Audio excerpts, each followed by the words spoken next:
Recording in progress. We're live. Thank you, everybody, for coming to this panel today. This is, a very topical thing. I'm very glad as well to be able to set this up because these are perspectives, left perspectives on the Israel-Palestine conflict that I feel like sometimes are not brought together. And so I think it's, it should be a very fruitful panel. Just to give a little bit of, background to Platypus, Platypus Affiliated Society is a project dedicated to the reconstitution of an emancipatory politics, a leftist politics. We host panels and reading groups and coffee breaks, usually on campus chapters as well. Some of the people today that I know I met through our at-large reading group as well. If you're interested, we can also talk about that. Maybe just one more thing. While you're joining, if you can just remain off camera and on mute just for the panel section. And then once we get to Fakhry, you can obviously be on mute. The panelists can be on mute because we would like to see you. But of course, when people are talking, if it's a nice thing to be off camera and then it kind of centers the person on the screen. But I guess I meant it for our attendees as well. And of course, we're streaming live on YouTube, so some people might put in questions there. Yeah, just until the Q&A. Just to read the prompt for today, which was sent to the panelists before I introduce the panelists. So this is Left Perspectives on Israel and Palestine. So the prompt said, how should the left understand the present crisis in the Middle East, its origins, and its historical meaning? What role has the left had in shaping these conditions, whether positively or negatively? Is there a left-wing alternative to the present escalation of bloodshed? If yes, what? If not, why not? What are the goals of the left in the broader Middle East? How do these relate to the tasks facing the left here? So that's speaking also outside of the Israel-Palestine world. Which way forward for Palestinian liberation? And just before we begin, I'm going to read the bios of the panelists. We're still waiting on one of our panelists, the celebrity figure, Djene Bajalan, but I know he should be coming, but just to read some of the biographies. Fakhry Al-Serdawi is a lawyer with 6 years of experience in international law and nuclear disarmament. He also has an extracurricular interest in critical counterterrorism studies. Eli Sennesh, who's just on screen, is a postdoctoral research fellow in neuroscience, a day job that has sometimes come with the unexpected ventures into the fundamental philosophies of perception, knowledge, and action. He first got involved in politics as a teenager. Oh, I'm sorry. You don't have to read the whole thing. I thought everyone's bio would be longer. Okay. I'll try to summarize some of the good parts. Eli. Skip to the end that I am not now and have never, Platypus does not bear blame for what I say, and I'm here speaking only for myself. Eli wanted, right. That's an important point. But Eli has some experience in, the Iraq war protests, knocking on doors, things like that. Yes. And I'm sure, yeah, Eli has a very informative position. Djene Bajalan, who's still coming, is an associate professor of history at Missouri State University. And Benjamin Studebaker is a political theorist with a PhD from Cambridge. So I thought today to begin our opening remarks, and just to give the structure for the audience, we're going to have 10 to 12 minutes of opening remarks, then 3 to 5 minutes of Q&A, of responses between the panelists, and then we'll end with Q&A, and that's where we can have some good audience participation. I thought we would start with Fakhry just because it was in the order of the bios. So Fakhry, when you're ready to begin, please begin with your opening remarks. Yeah, hello. Thank you very much, Danny, for the introduction. And thank you for this panel for inviting me on Platypus. I especially thank you for inviting me on a Saturday afternoon. Panels or lectures on a working day in the evening will give me Biden brain, and I will start saying things like, Instead of saying Spencer Leonard, I would say Richard Spencer, you know, and Eli knows about that a little. So glad to be here. I wanted to organize my ideas in a paper to be read. I hope I'm not going to be reading it in a monotone way, and I'm going to start now. And the title of my address is The Impossibility of Orthodox and Non-Adapted Marxism. I tried to attend today's panel with an attempt, maybe a failing attempt for a careful epistemological humility. Part of this humility is based upon the realization that we can only uphold it for a short amount of time. This is the hypothesis of my intervention today.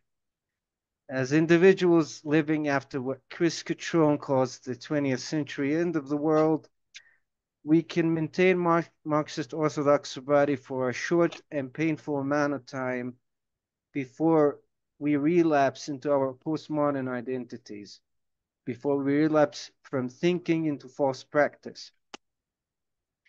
Eli Sennesh once accused me of being self-serving in my Marxism. I could be, I don't know.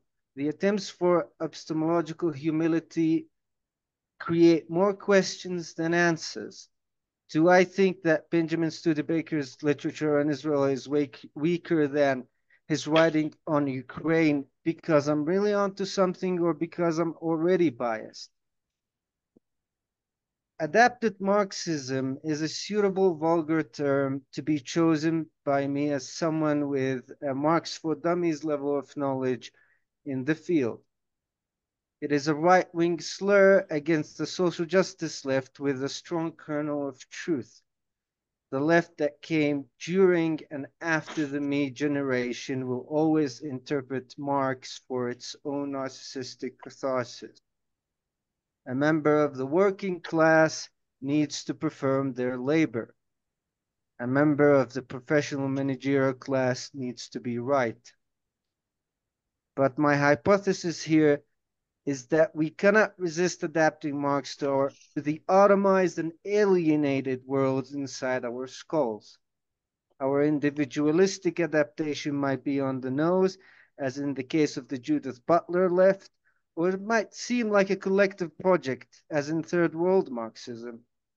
The only freedom left to us is to choose what kind of antisocial LARPing we are going to do and perform. The only freedom left to us, the only freedom that we have, is the choice to tell the right-wing faction savory to our taste. What would one make of American Orthodox Marxism then? Is it actually orthodox or adapted? I can claim that American Marxism has strong orthodox features because Marx himself was a proponent of the American Republican Revolution. On the other hand, American Marxists are humans, sharing the same eradication of history that everybody lives. Hence, it is inevitable that they would adapt Marx for their own context. After all, American Orthodox Marxism is in and of itself a contradictory term. Here you can uncover different variations. Republican Marxism, red state Marxism, anti-Trump Marxism, MAGA communism, of course. Let's invade reactionary Canada Marxism. And this one is my favorite, dad Marxism. Stepping away from our humorous descriptions, adapted Marxism in the realm of the American foreign policy would have a significant possibility of becoming neoconservative Marxism. These days, we can see a strain of American Orthodox Marxism at play, which is my friend Arturo De Simone calls Palestine skeptic Marxism. First of all, we have to understand why American Orthodox Marxism has a soft spot for Israel. First, Israel has not killed its own people.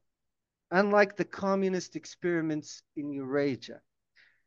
They might have killed other people, but not their own.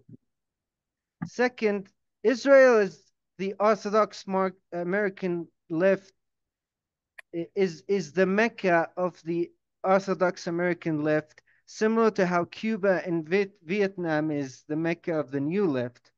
That is because of the strong circulation of Jewish Marxists between America and Israel. Some have dual passports, most are anti-occupation, and many are anti-Zionist. While naive from the perspective of an outsider, an American Marxist who knew a good amount of decent and thoughtful Troistists from Tel Aviv does honestly believe in the possibility of socialism within Israel. Nevertheless, this mostly Gentile-adapted Marxism is problematic, as it quickly descends into a non-mainstream form of third world Marxism. Worse, if older iterations of this Marxism had tailed David Ben-Gurion, new iterations are now tailing the Trump-Kushner plan for finding jobs to Palestinians within the current existing apartheid in an attempt to inaugurate a homo economicus in what's left of Palestine, a human that has already failed to materialize in the West. Palestine skeptic Marxists are members of the professional and managerial class who see themselves speaking in the name of the Palestinian working class. And by that, they see themselves as more loyal to history than members of the PMC talking in the name of the Palestinian oppressed identity. That is not necessarily true. Any claim of representing the Palestinian working class that justifies Israeli state actions in the current war, or that calls the Palestinian to accept the no-state solution or tells them to obey the boss is like an apology for the Soviet invasion of Czechoslovakia or Hungary in the name of the working class. Palestine skeptic Marxism does not overcome the spectacle of the Ivy Intifada, it complements it. And therefore, it fails to protect itself from the total resignation Adorno warns us about. October 7th in the Gaza war has killed the anti-NATO moment that the populist left had in the past few years. Because half of dissident Marxists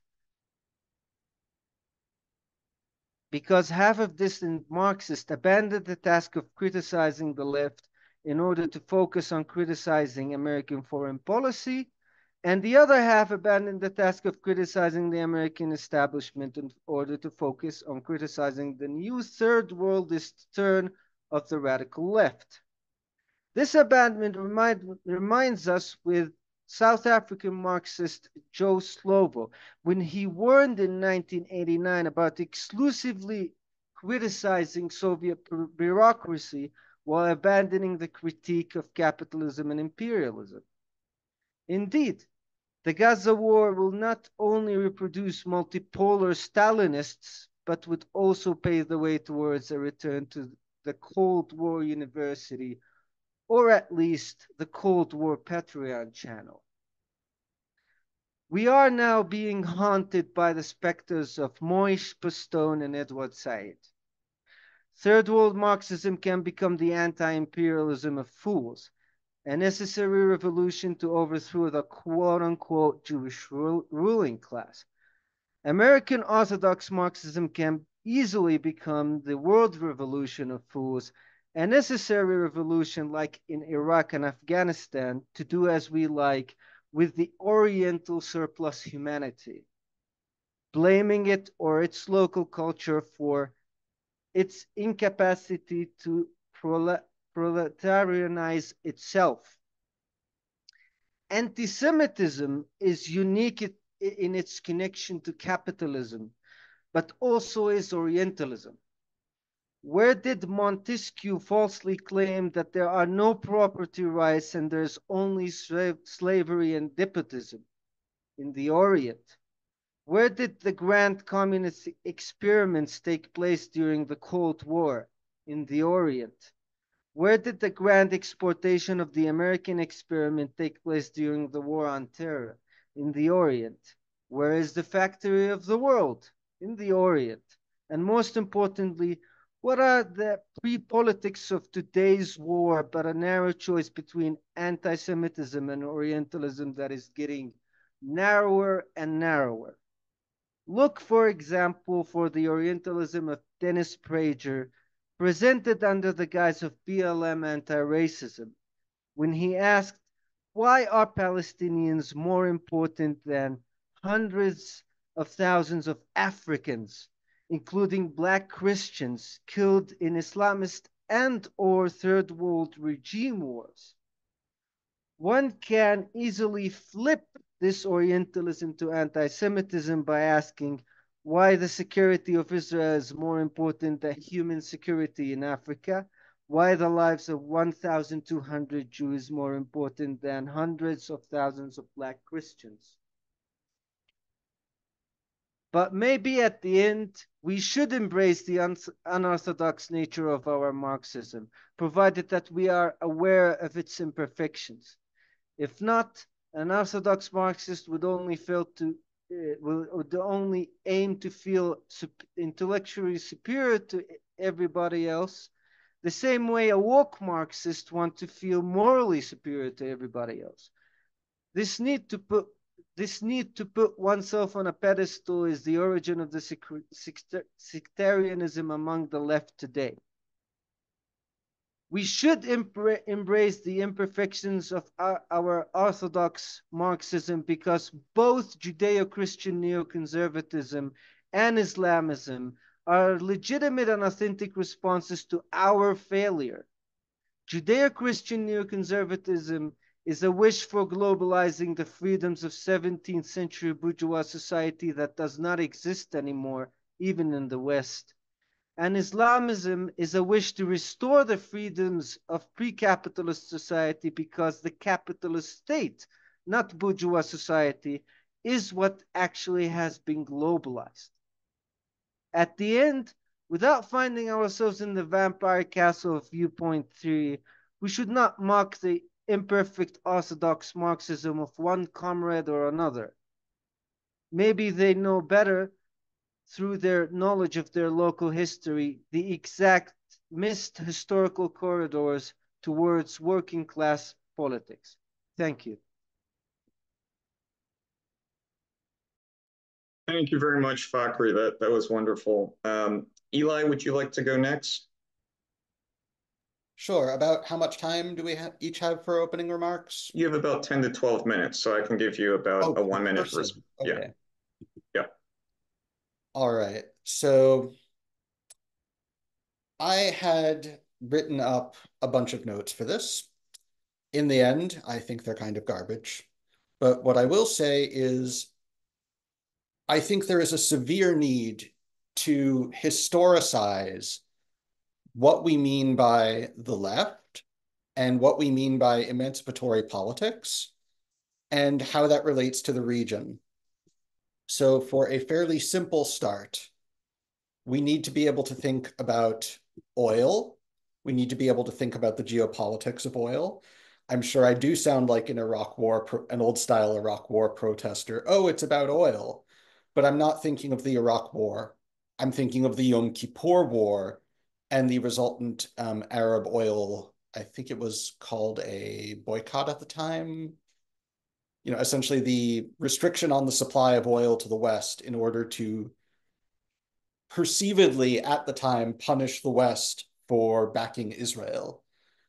Now, what actually happened is that coincided with a crisis of profitability at the end of the sort of post-war social democratic long boom. And it also coincided with a number of the failures of the New Left. And so I will have to unfortunately remark on what I think Fakhry called the Third World Stalinists. Essentially, lacking a model for transition into socialism in the West, and lacking an entirely, actually, let me take that back. At the time of 73, I don't think the Western left knew that the Soviet model would fail under an oil boycott the same as the Western model would. I think that people really expected that there was going to be a transition to a more Soviet or Chinese style of socialism if revolution was successful. And yet what ended up happening is that Soviet and Chinese communism ended up as the harbingers of Russian and Chinese capitalism. They ended up being a series of programs for catch-up growth. And they were not successful, not only were they not successful revolutionary programs, in many ways they, in some sense, might not have been entirely, by that time, they may not have been revolutionary programs in the first place. And I do think that, yes, oil, getting back to it, is why so much of world geopolitics can symbolically orbit around the Middle East in a way that is, dare I say, entirely unjustified by, worse than unjustified by the human stakes, let's say, actually making the human stakes worse. God knows the Syrian civil war could have been a lot less of an everyone's proxy versus everyone else's proxy shit show without fossil fuel interests at stake. Now, what role has the left had in shaping these conditions? As described, the left has essentially gotten behind a bunch of third world developmentalist programs or decolonization programs, or there's all sorts of keywords, but if we're being honest with ourselves, it's more of a vibe than anything else.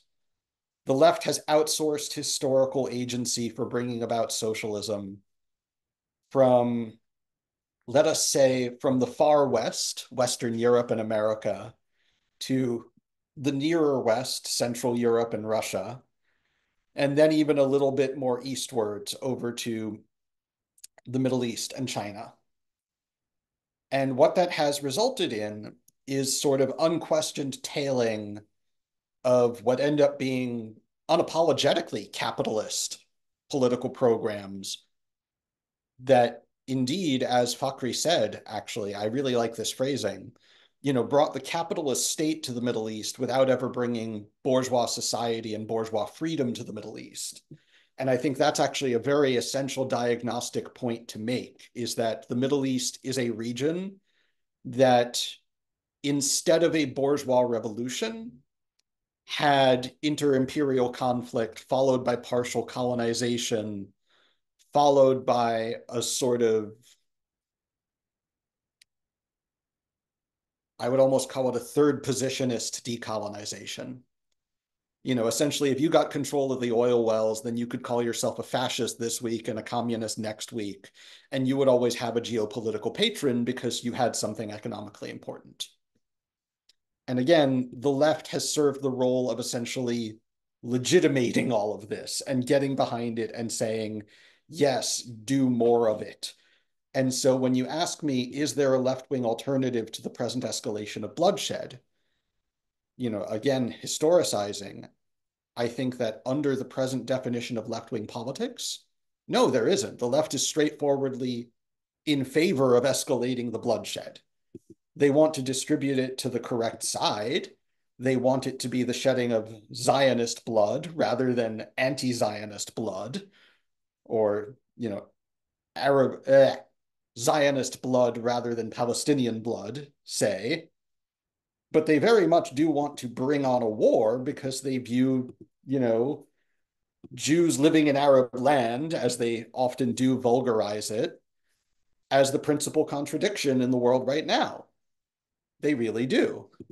And if you tell them, no, that's not true, this is essentially just, a small time real estate dispute between, two different national capitalist classes, and we could solve the problem by essentially guaranteeing the civil rights of everyone and having the state superstructure be more flexible, then they will tell you, They will wag their finger at you and say, well, that's a liberal Zionist position.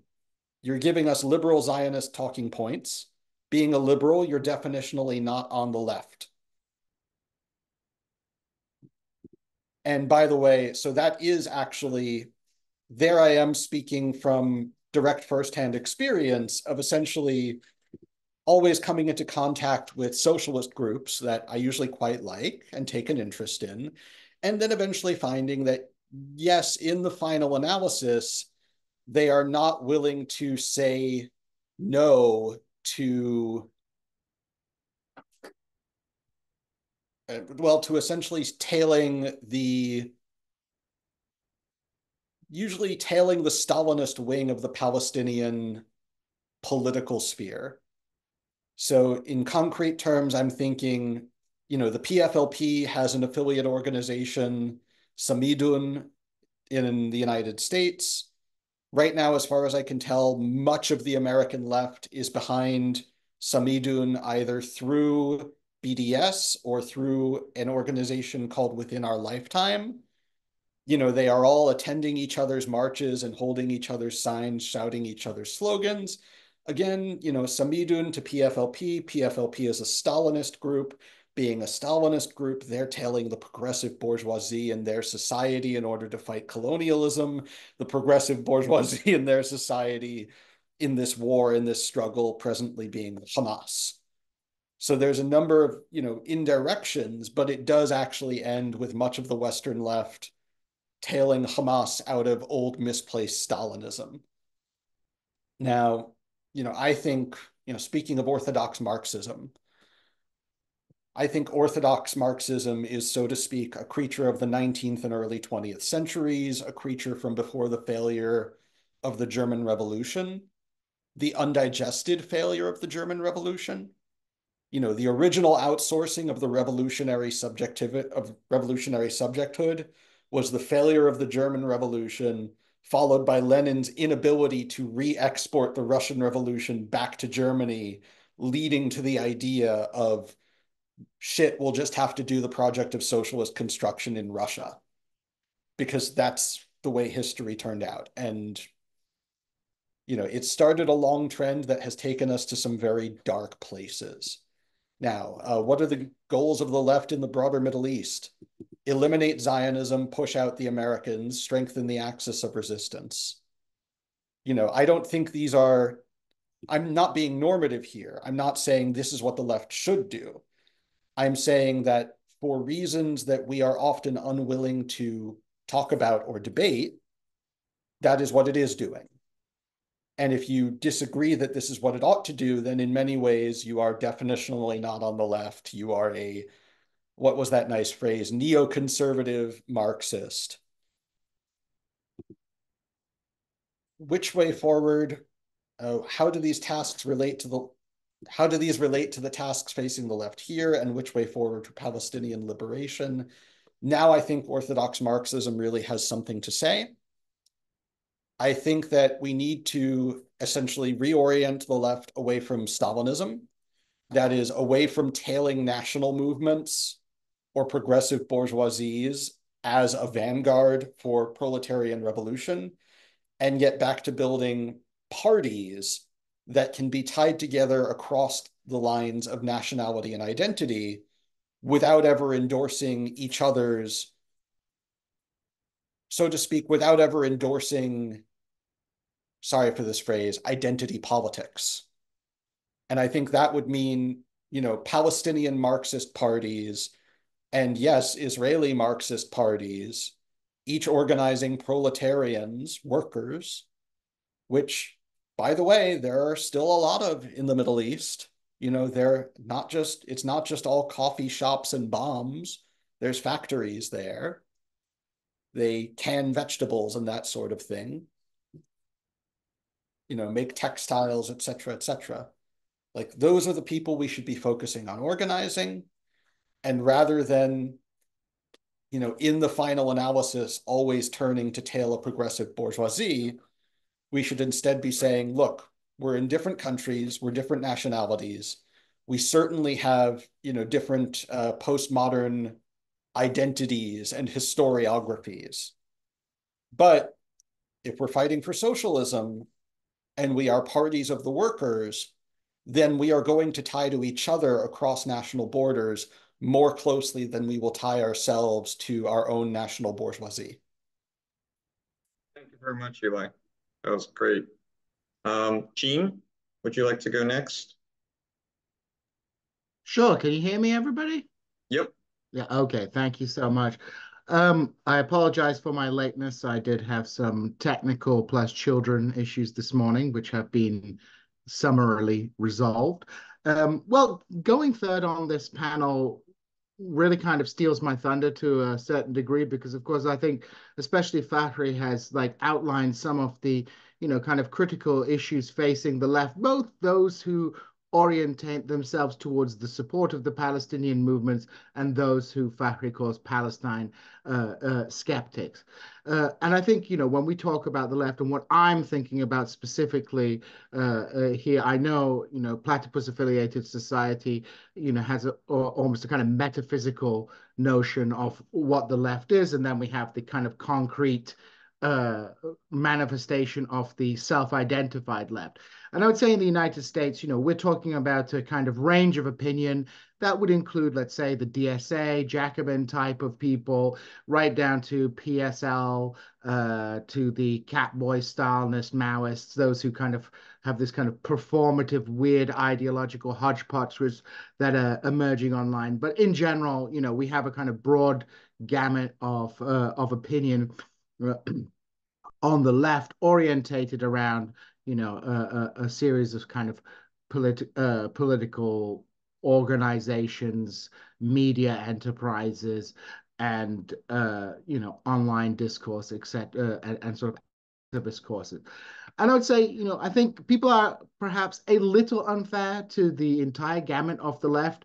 I think one of the interesting phenomenons of of the discourse, for example, on Israel-Palestine at the moment is that quote unquote sort of more moderate kind of left liberal Jacobin types might sort of adopt this kind of let's solve the issue using universal human rights, a single state solution based on civic equality. But of course, as you sort of go down the line to the groups that tend to posture more radically left, you have this whole discourse of decolonization. You have the importation of the American political discourses and American ways of looking at things and their application to the Middle East, where, for example, it doesn't quite make sense. So kind of viewing the issue as an issue of quote unquote skin color. Well, that doesn't work exactly in Israel-Palestine because, yes, you have people who are of Polish or Eastern European origin, but you also have people from Ethiopia. You have people from across the Middle East. It's often forgotten that, about half of Israel's population are made up of the quote-unquote Mizrahi Jews, which in turn, in inter-Jewish communities, Mizrahi is a kind of problematic term reflecting some of the tensions between the various elements of the global Jewish community that came to form the state of Israel. So, often I think what happens here is, especially from the perspective of the United States, and also to a lesser extent in my experience from the perspective of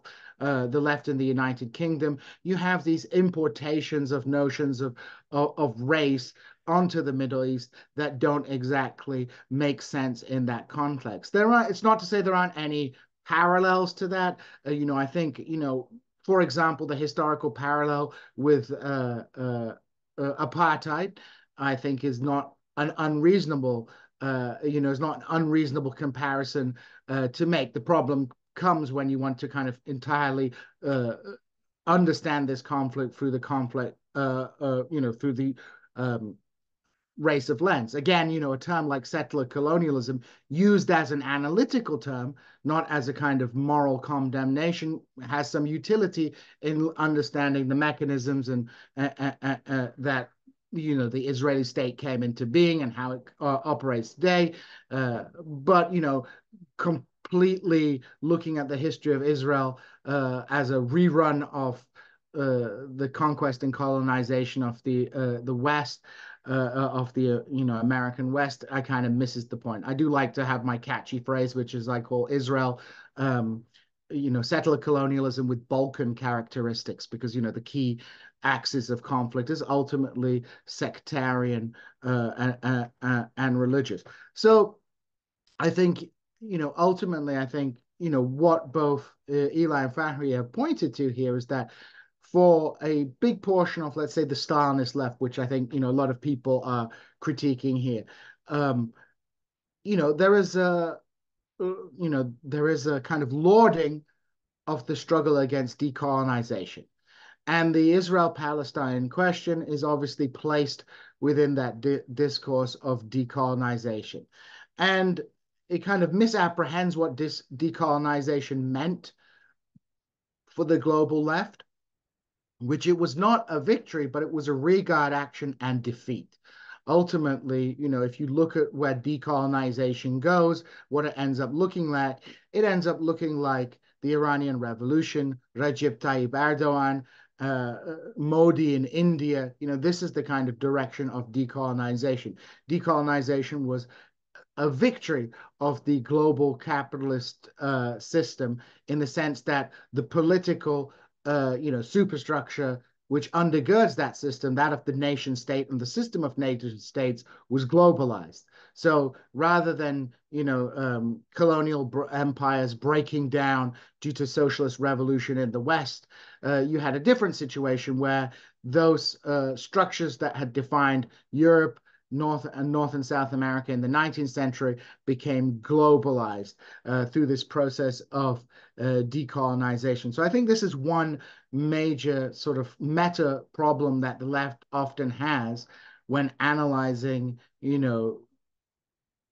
developments in the global South more generally, but the Israel-Palestine question, and that is the notion of decolonization. And I'm not saying here, decolonization is quote unquote bad, but from a left perspective, it's really, just moving the terrain upon which the struggle for socialism would be taking place with. And in some ways, it makes that struggle harder by precisely erecting frontiers and boundaries which act as bulkheads against revolution. Revolutions become contained nationally, organizations, their political horizons are shaped nationally, even if they reject nationalism sort of on the level of discourse, they are forced to organize nationally on these sets. I would go even further from my perspective as someone who works primarily on Kurdish history.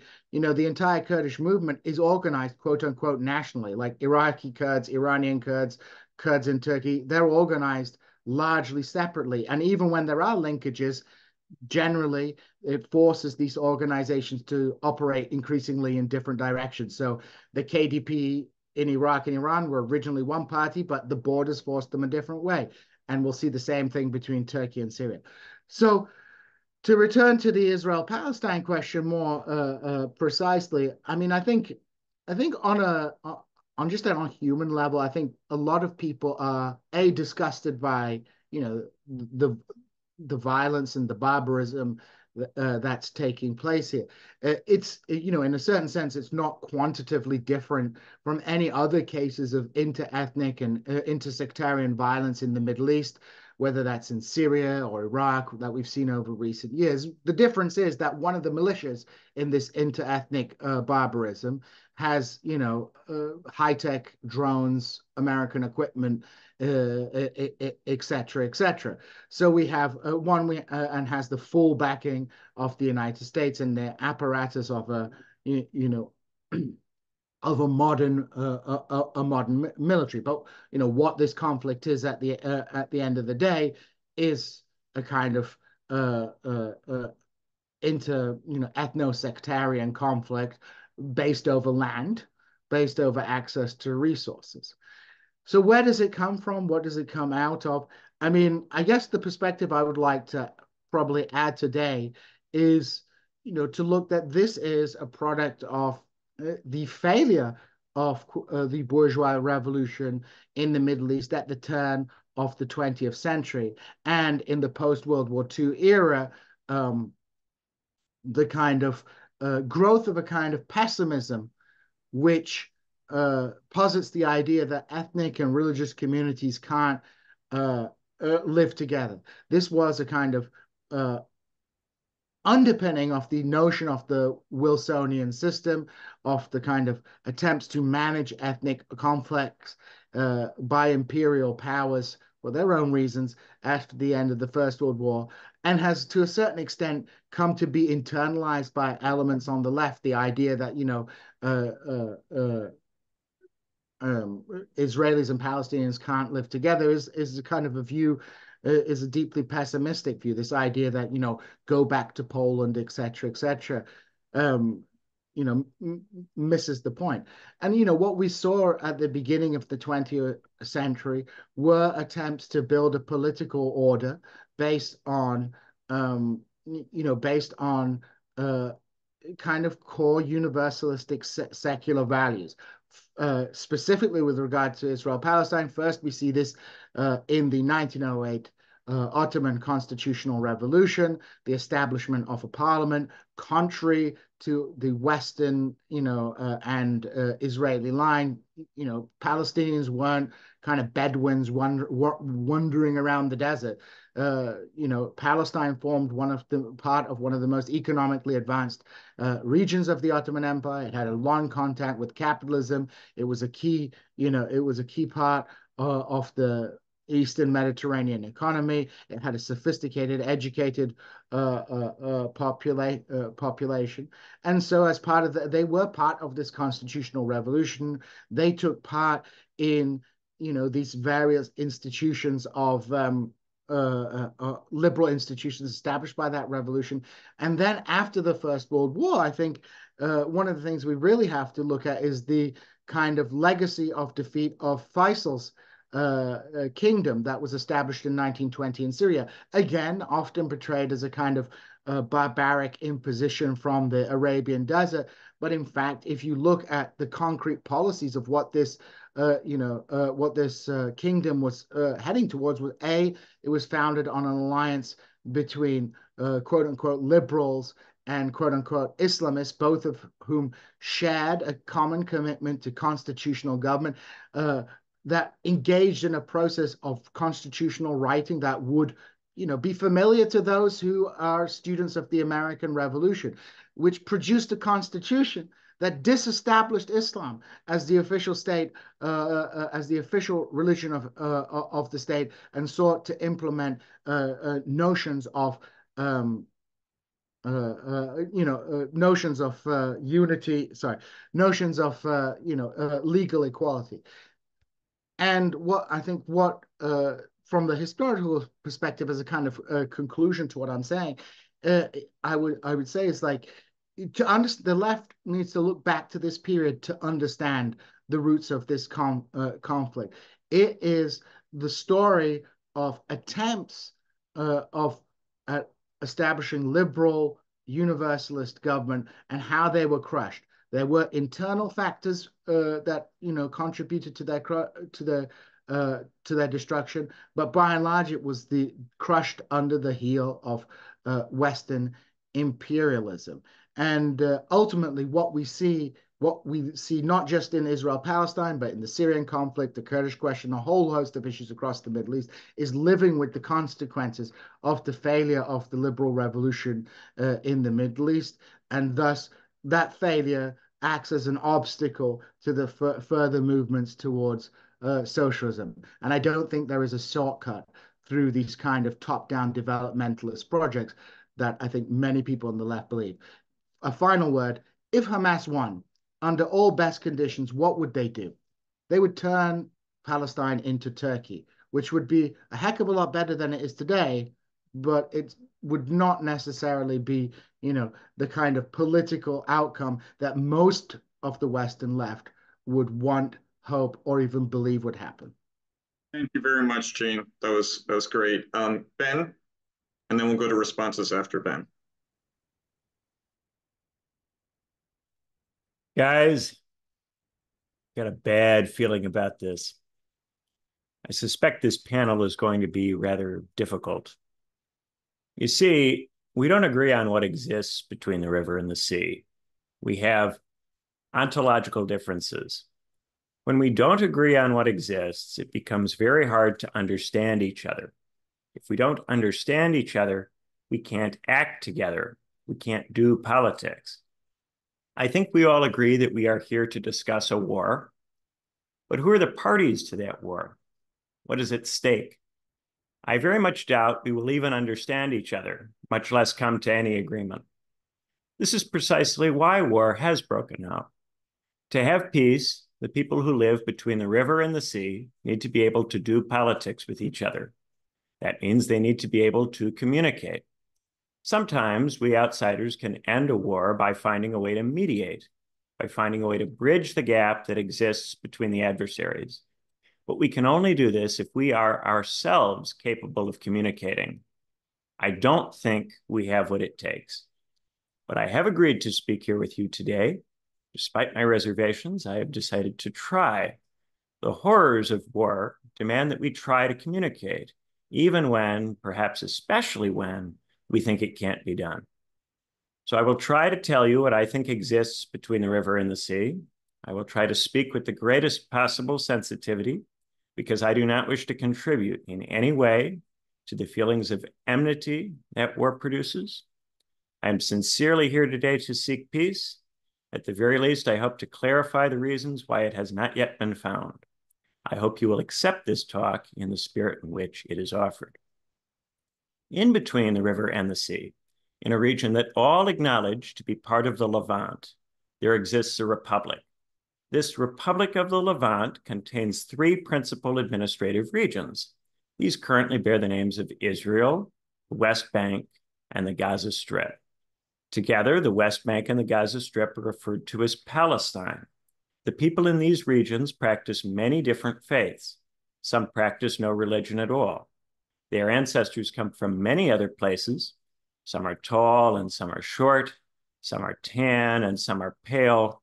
But as it stands, these people have different rights depending on which region they come from. If you are from the territory that bears the name of Israel, you enjoy a far higher standard of living and far more extensive economic and political rights. But if you come from the territories that together bear the name of Palestine, your standard of living is much lower and your rights are far more limited. To further complicate matters, some people who used to live in Israel have now settled in the West Bank. They have retained their rights and enjoy political and economic advantages over the other people who live in that region. It is not right that these Levantines have different rights depending on which region they come from. All of these regions are controlled economically and militarily by the same political entity, the Republic of the Levant. The people who live in these regions are all equally subject to that republic, but they are not all equally its citizens. Those of us who are committed to the idea that all those who are subjects of a republic ought to enjoy the rights of citizenship recognize this as an unacceptable situation. The trouble is that many Levantines do not share these commitments. They think that it is not possible for Muslims and Jews to share a republic. Some of them think that the Republic of the Levant must be partitioned into a republic for Jews, known as Israel, and a republic for Muslims, known as Palestine. Palestine is territorially much smaller than Israel. It is also much poorer. The Republic for Muslims would remain dependent on the Republic for Jews for its security and prosperity. This relationship of dependence would make it impossible for this republic to be truly free. It would be a client state of the Republic for Jews. But because it would be nominally independent, the citizens of the Republic for Muslims would cease to have the right to make any claims on the Republic for Jews. They would never enjoy the same standard of living or the same political rights. The Republic for Jews would always regard them as foreigners, as potential adversaries. It would never regard their claims upon it as legitimate. As far as it would be concerned, it would owe them nothing. Often, proponents of this so-called two-state solution demand that ethnic cleansing take place. They believe that the 500,000 people who left Israel and settled in the West Bank should be forcibly expelled, purely on the basis that they originated in Israel or on the basis of their Jewish faith. These people not only demand the permanent subordination of the Republic for Muslims to the Republic for Jews, but they feel it is acceptable to use ethnic cleansing to achieve this. Some Levantines want something even worse than this. They think that the entire Republic of the Levant should belong exclusively to the Jews or to the Muslims. They believe that it is acceptable to ethnically cleanse entire regions of the Republic to make this happen. Some Israelis feel it is acceptable to create a humanitarian crisis in Gaza for the purposes of forcing the 2 million people who live there to flee the country as refugees. Conversely, some Palestinians remain committed to the idea that Jews can be driven from the Levant by force. All of these people advocate ethnic cleansing for the purposes of advancing a kind of religious nationalism. But why should any state belong exclusively to the members of one religion? These people seem not to understand what religion is. A religion is a method for character building. The purpose of religion is to enable spiritual growth, the acquiring of virtues, and the eliminating of vices. To put this in a language that might seem more appealing to you, the purpose of religion is to create new capacities, new levels of consciousness in subjects. Virtue is not about moralism or virtue signaling.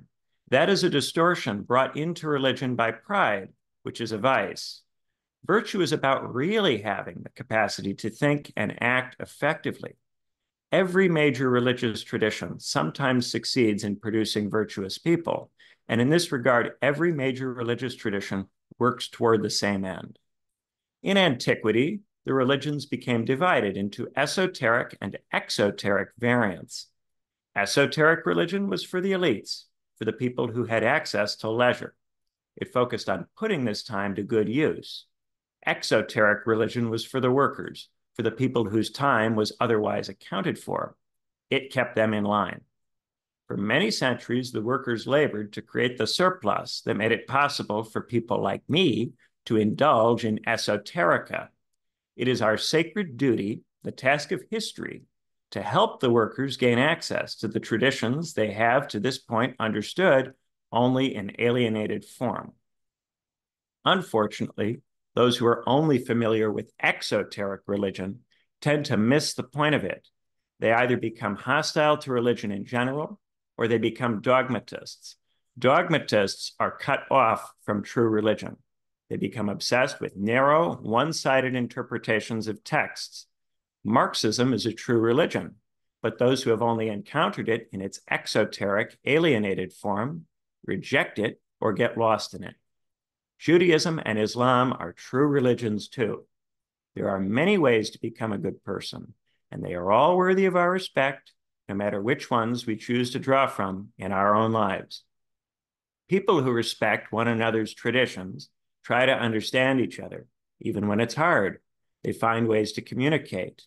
They can do politics together. They can make peace. As it stands today, the left does not respect or understand religious traditions. It cannot comprehend or mediate religious conflicts. These limitations are expressed in the idea that Muslims and Jews cannot do politics together, that they are separate peoples with traditions that cannot be brought into dialogue with one another at the political level. This attitude infantilizes the Levantines. It treats them as inferior to us, the enlightened Western left. It is a kind of Orientalism. Because we have contempt for the Levantines, we do not even try to help them do politics together. We make no effort to mediate or work for peace.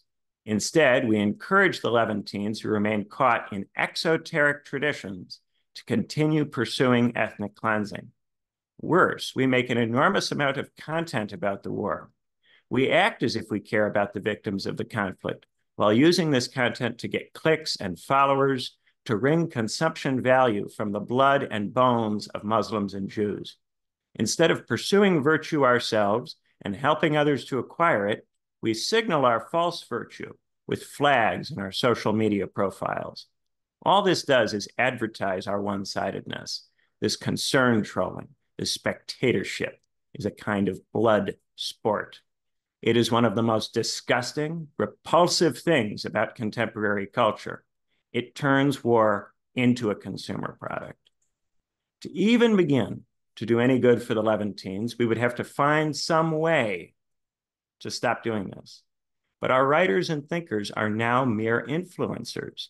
They rely on clicks and subs to earn a living. They cannot compete in the barbarized neoliberal marketplace without giving us exactly what we want. And why do we want blood sport? Because we have not been socialized by the true religions in their highest esoteric forms.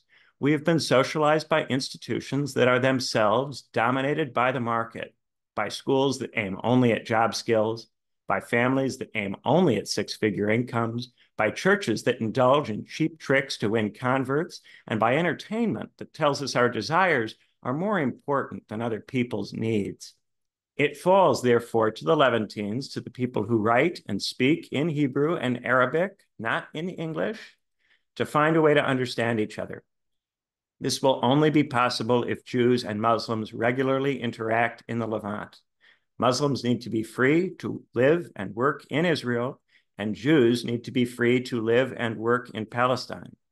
Eventually, the territorial distinction between Israel and Palestine can be abolished, and the Palestinians can become full citizens of the Republic of the Levant. They can enjoy the same economic and political rights, the same standard of living, the same future, the same political identity as the Israelis. To make it happen, Palestinians must abandon the demand for a republic for Muslims and instead demand the formal annexation of the Palestinian territories by the Republic of the Levant. Conversely, Israelis must abandon the ambition of ethnically cleansing the Palestinian territories and accept that the subjects of a republic must also be its citizens. Acts of terrorism, criminality, and lawlessness only perpetuate the false idea that Jews and Muslims cannot share a republic. Anyone who defends terrorism, criminality, or lawlessness by anyone in the Levant aids and abets the subordination of those who should be equal, the separation of those who should be united. These people, often spectators in the Western left, fuel enmity and war. They revel in death and killing. They need to find God fast. Thank you very much, Ben. Now we will be and also clap for everybody as well. It's great. Now we'll be going to the responses section of the panel. So if from everybody, we can just try to keep your responses short to kind of 3 to 5 minutes so we can move on to the Q&A. May we begin with Fakhry? Your kind of impressions on the opening remarks from everybody. Yeah, thank you, Danny. Thanks everyone for your remarks. Fakhry, may you speak into the microphone? You were doing that earlier. Yeah, sorry, I forgot about that. Thank you, everybody, for your remarks. And Benjamin, I call it the Holy Land Republic, not the Republic of the Levant. And I do think the Republic of the Levant includes Lebanon and Syria and Jordan and possibly Iraq. Previously used to be a place where there was a strong Jewish community. Unfortunately, not the case anymore.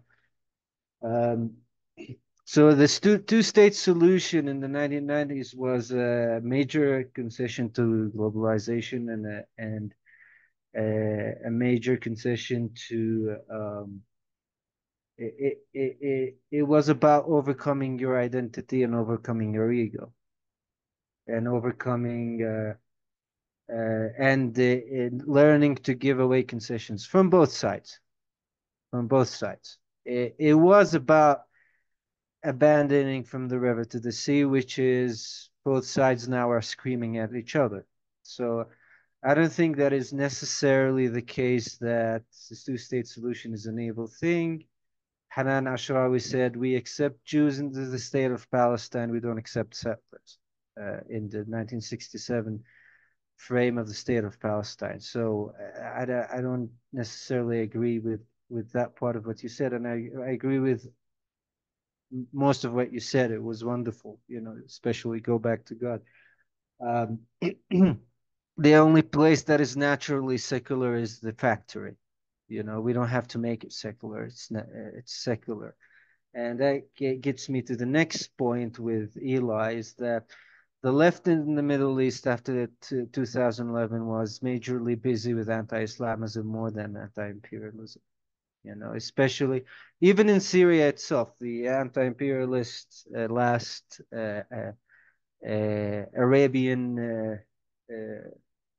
revolutionary republic. You know, it's anti-Islamist, and there is some quote unquote anti-Iranian imperialism that is similar to anti-Russian imperialism to Ukraine now. Sometimes it's justified, like in Rojava, to when it comes to Iran and Turkey, and unfortunately, most of the time it's the anti-imperialism of fools and NGOs that are funded by Gulf states, which goes back to oil, oil, oil. Thanks, Eli, for that. And uh, yeah, well, another thing that I wanted to say is that one of the things that in our discussions that we should make not the bar too high of anti-Adornian resignation when it comes to talking about Palestine, because even when talking about Palestine, you know, everything becomes Adornian resignation, intellectual surrender, and that's not the case. Even, you know, the things like the ICJ and the Fourth Geneva Conventions, things that were put to deal with the post-Holocaust world are, you know, their resignation. Lenin would have hated them because they're international laws and so on and so forth. And no, I think that international law in the case of the Republic of the Levant, like Benjamin said, is very, very important. It is connected to private property law. It is connected to how public property law, public property would become later private property, or vice versa. How this is instead of the jungle that we're having right now, you know. So I wouldn't, you know, the woke left would say abolish the family, abolish the police. Now I'm bedazzled by Orthodox Marxists who would say when it comes to Israel-Palestine, abolish international law because it's capitalist and corrupt. Like, I don't believe in that stuff. And the last thing I want to say, yeah, of course I'm against bloodshed, and I'm against frontier justice. And but we already have an attack on private property and on labor. Like it's already happening over there. And waiting. And this makes international law more important. We cannot say that international law is not important because we are waiting for the world American Republic to apply the American Constitution on us. It might be cynical to say, I'm waiting for international law to be applied on me as a Palestinian, but it's even more cynical and dark to say that the American Constitution is going to be applied on me after the world revolution. It's, of course, that doesn't mean that I don't agree with Spencer Leonard that we should start with America. Of course, we should start with America, and it starts in this case with the fraternization of Judeo-Arab fraternization in America. I don't think it's healthy for us to obsess about Judeo-Arab fraternization in the Middle East while we have bigger and better opportunities in America itself. And the last thing I wanted to say is that all of all of what Benjamin said would lead us back to the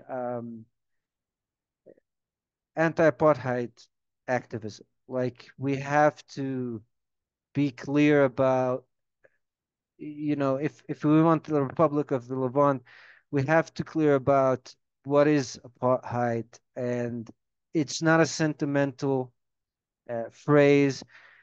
It's about the courtrooms and the laws and the ICJ and the big boys and big girls solving things without the bloodshed that worries Eli.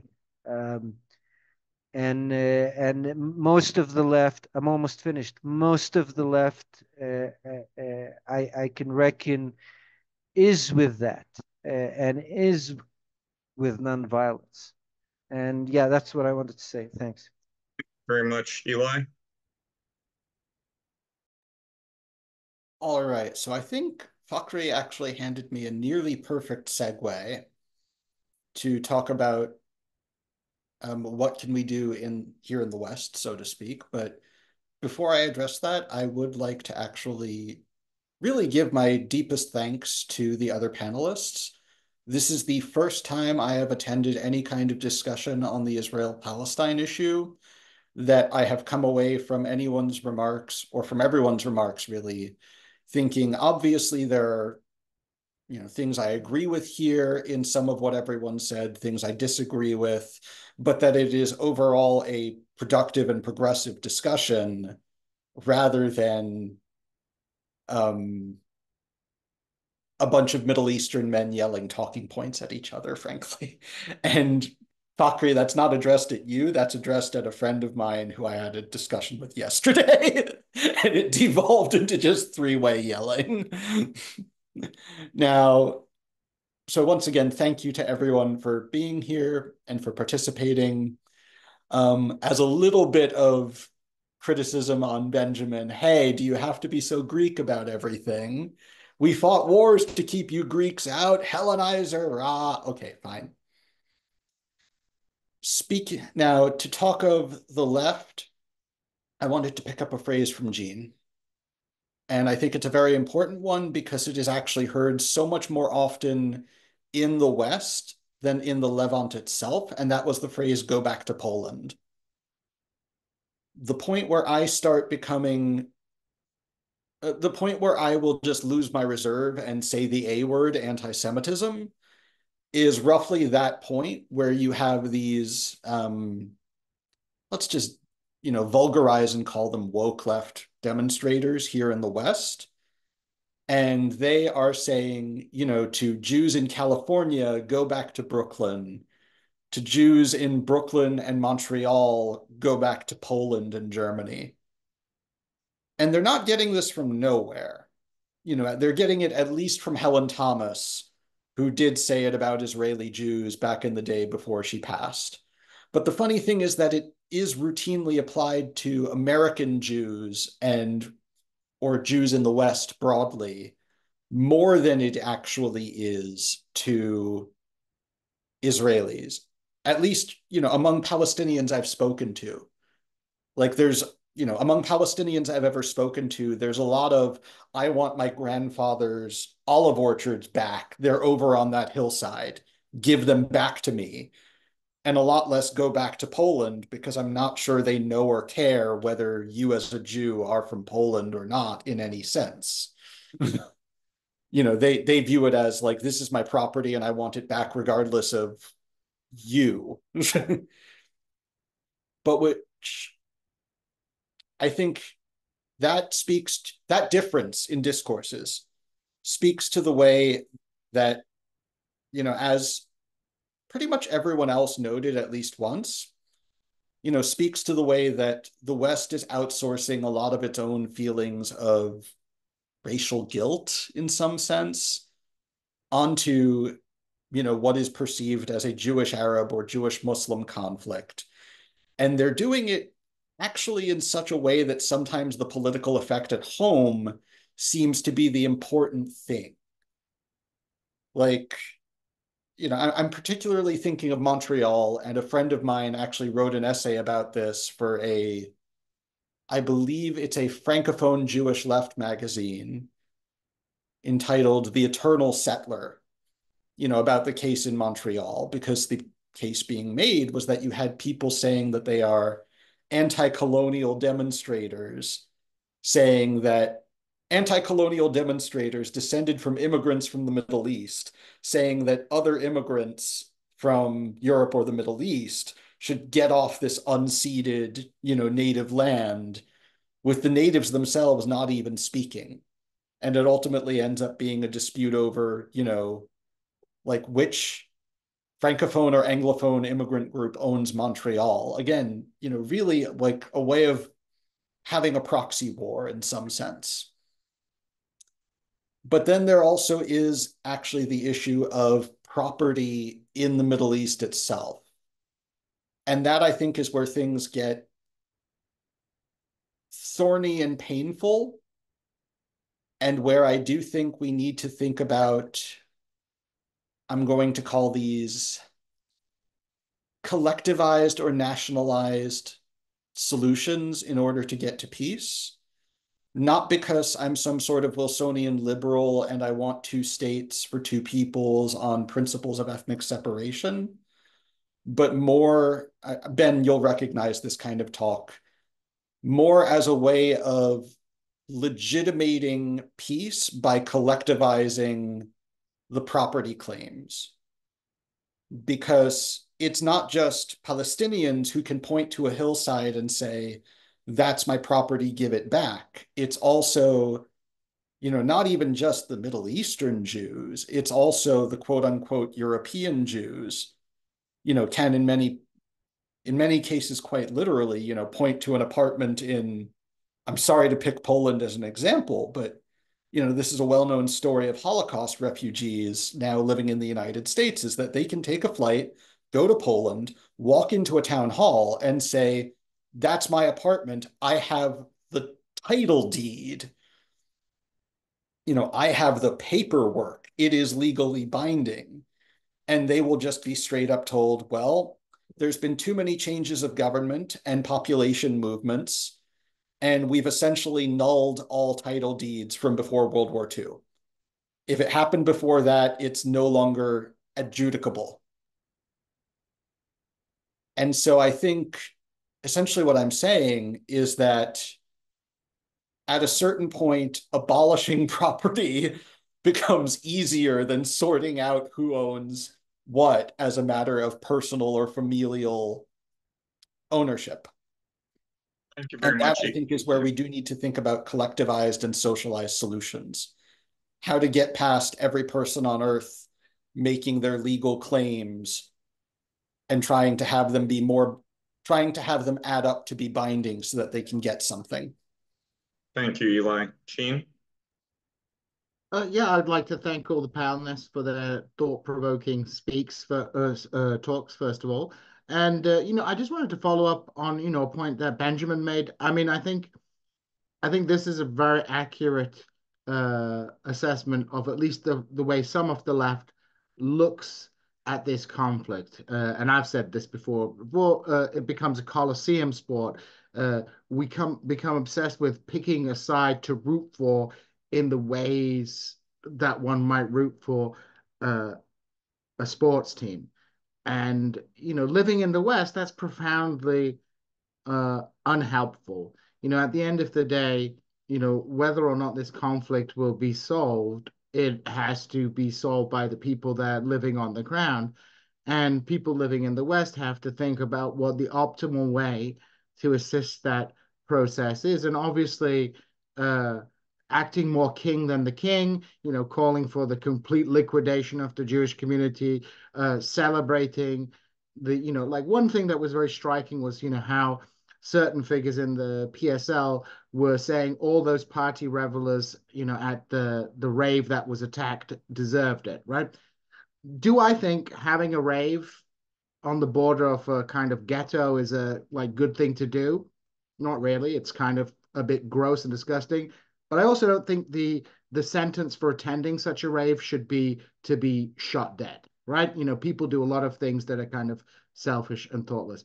So I think this kind of discourse of rooting which is exacerbated by the left media ecosystem, which demands you make the most extreme statements to prove your commitment to the cause, is not helpful. Ultimately, all we can do in the West, I guess, is pressure our governments to not arm these people, right? Not to just say we don't want to be involved in that aspect of it. Imposing solutions, we can make our points. I tend to the idea that the optimal solution would be a unified state with civil rights. I think it's important to abolish these ethnic and national distinctions. Israel's sin in attacking Gaza is not just that it's murdering large numbers of people, but it doesn't want those people. It's not just an old school territorial grab and annexation. It's the exclusion of the people. And I think you know, but if a two-state solution is necessary to lower the temperature, to kind of reduce the human suffering, to open up new political possibilities, that might work too. But I think too many Israel-Palestine has become a kind of left-coded issue, and it's become this kind of litmus test of being a leftist, even though the conflict in itself is not but highly is like other inter-ethnic conflicts in the Middle East, bloody, disgusting, and violent, and we should want an end to it rather than to be cheering on kind of acts of criminality, violence, and so on and so forth. Those things will happen, whether we cheer them on or not, because the conditions give rise to them.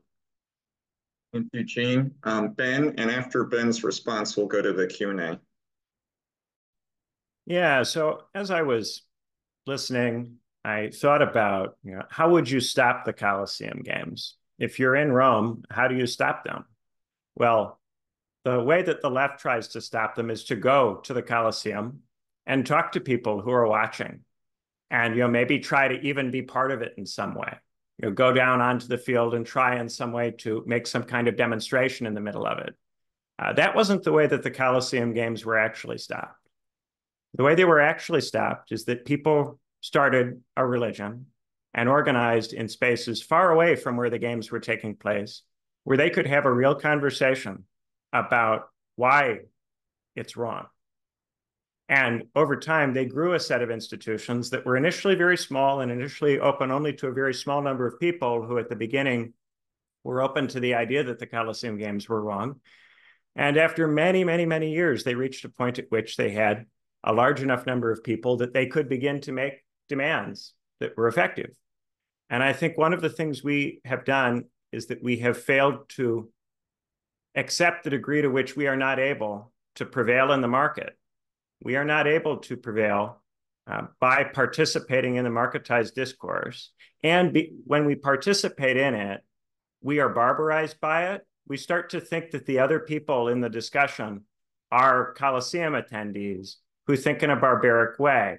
And we start to view the other as crazy and as someone we can't talk to, can't do politics with. And this then debilitates our ability to be associational in a more constructive and productive way. We become unable to found new organizations and institutions and construct them together. And so what we really need to do is to stop participating in the market as much as we possibly can. And we need to stop assuming that when we talk to someone who has a different position, that they are one of these barbarized Colosseum goers. And the way to do that is to stop immersing ourselves all the time in the lowest levels of discourse, and to stop constantly arguing with people who are caught in exoteric dogmatism. The reason they're caught in exoteric dogmatism is not that we haven't given them an argument. It's that we haven't constructed alternative institutions that can socialize them differently and help them reach a different kind of consciousness. We need to focus on building those new institutional forms instead of screaming into the market. Thank you very much. So now we're going to the Q&A portion. I thought I would maybe kind of break the ice a little bit and use my moderator privilege to kind of ask a question for everybody. It seemed like, in the panelists' opening remarks, everybody seemed to kind of agree with like maybe there's not anything left this one can do right now. I don't know, maybe one has been platypus pilled. It's like, okay, the left is dead. And so there doesn't seem to be a way of translating this. But it seems like what informs everybody's position is perhaps that there was some time when maybe, and I'm going to separate it maybe, that there seemed to be a question of socialism related to the Levant. So whether it's at the level of Israel-Palestine or, as Fakhry was saying, the Holy Republic. And in fact, these were even socialist programs at one time, making the Middle East a socialist federation. And then that's also related to this question of Marxism as this kind of critique of socialism. So I'm wondering if, for the panelists, if they would like to respond, has socialism and Marxism ever been relevant at any time? And I'll just say kind of the modern history of Israel-Palestine. Has it always been something by which, maybe Marxists and the left have tried to figure out a way, and it's never really been practically the case? or were there opportunities? And to the degree that those opportunities were missed, people are now trying to project onto it. I think both Fakhry and Djene's remarks kind of touched on this anti-fascism, anti-imperialism conundrum that various parts of the left have swung back and forth against. But I see Eli raised his hand, so maybe Eli, you would like to jump in while. Yeah, so I'm not going to say that the left is, or that liberatory politics is dead in this circumstance. I don't think there was a past moment when there was an opportunity for a more than liberal revolutionary movement in the region. And yes, I do think that's because of oil, not just because of imperialism related to oil. I think that's actually a misdirection of our thought. The actual issue with the oil is finding a way to run a socialist way, to run an industrial society that does not amount to redistributing natural resource rents of some kind. And it's all, it feels historically tragic. And I suspect myself of narcissism of ethno-narcissism, when I find myself thinking, if we Jews and Arabs, Israelis and Palestinians want to find a way to move forward together, then we have to get down to it and confront one of the stickiest and most difficult questions that have faced socialists in the past century, which is really how do you as I said in my opening remarks, how do you overcome 1973? How do you overcome the fact that Soviet Russia ended up as a petrostate in the same fashion as Norway? And I make the Norway comparison, not the Saudi Arabia comparison, because, Soviet Russia had central planning. Norway has, a strong social democratic party and redistributive economics. But then the problem is that's redistributive. It's relying on an underlying capitalist relations of production. How do we deal with the fact, how do we deal with winning free time for labor and civilized life for everyone when it is in our neighborhood that this vital lifeblood of industrial society is found, if we don't know a socialist and progressive and civilized way to run an industrial society? Thank you. Fakhry, Ben, Djene, would you like to respond to the question? Yeah, Djene. Oh, sure. And then Fakhry. Yeah. Sure. I mean, I'll just keep it short. I think, across much of the post-World War II era, where you see the rise of socialism across the Middle East, especially in Iraq and Iran, which are also centers of petroleum production in the region. I think, it matters that these movements define themselves as socialist or communist. It matters that, that was the sort of ideological tradition from which they drew. But in a pragmatic sense, what these movements tended towards was, socialism as a developmentalist politics. And as an effective developmentalist politics that we've seen in China, what were the issues facing these communist parties? How did they view the world? Well, they viewed the world through a world of nation states. They saw themselves as participating in the national democratic revolution.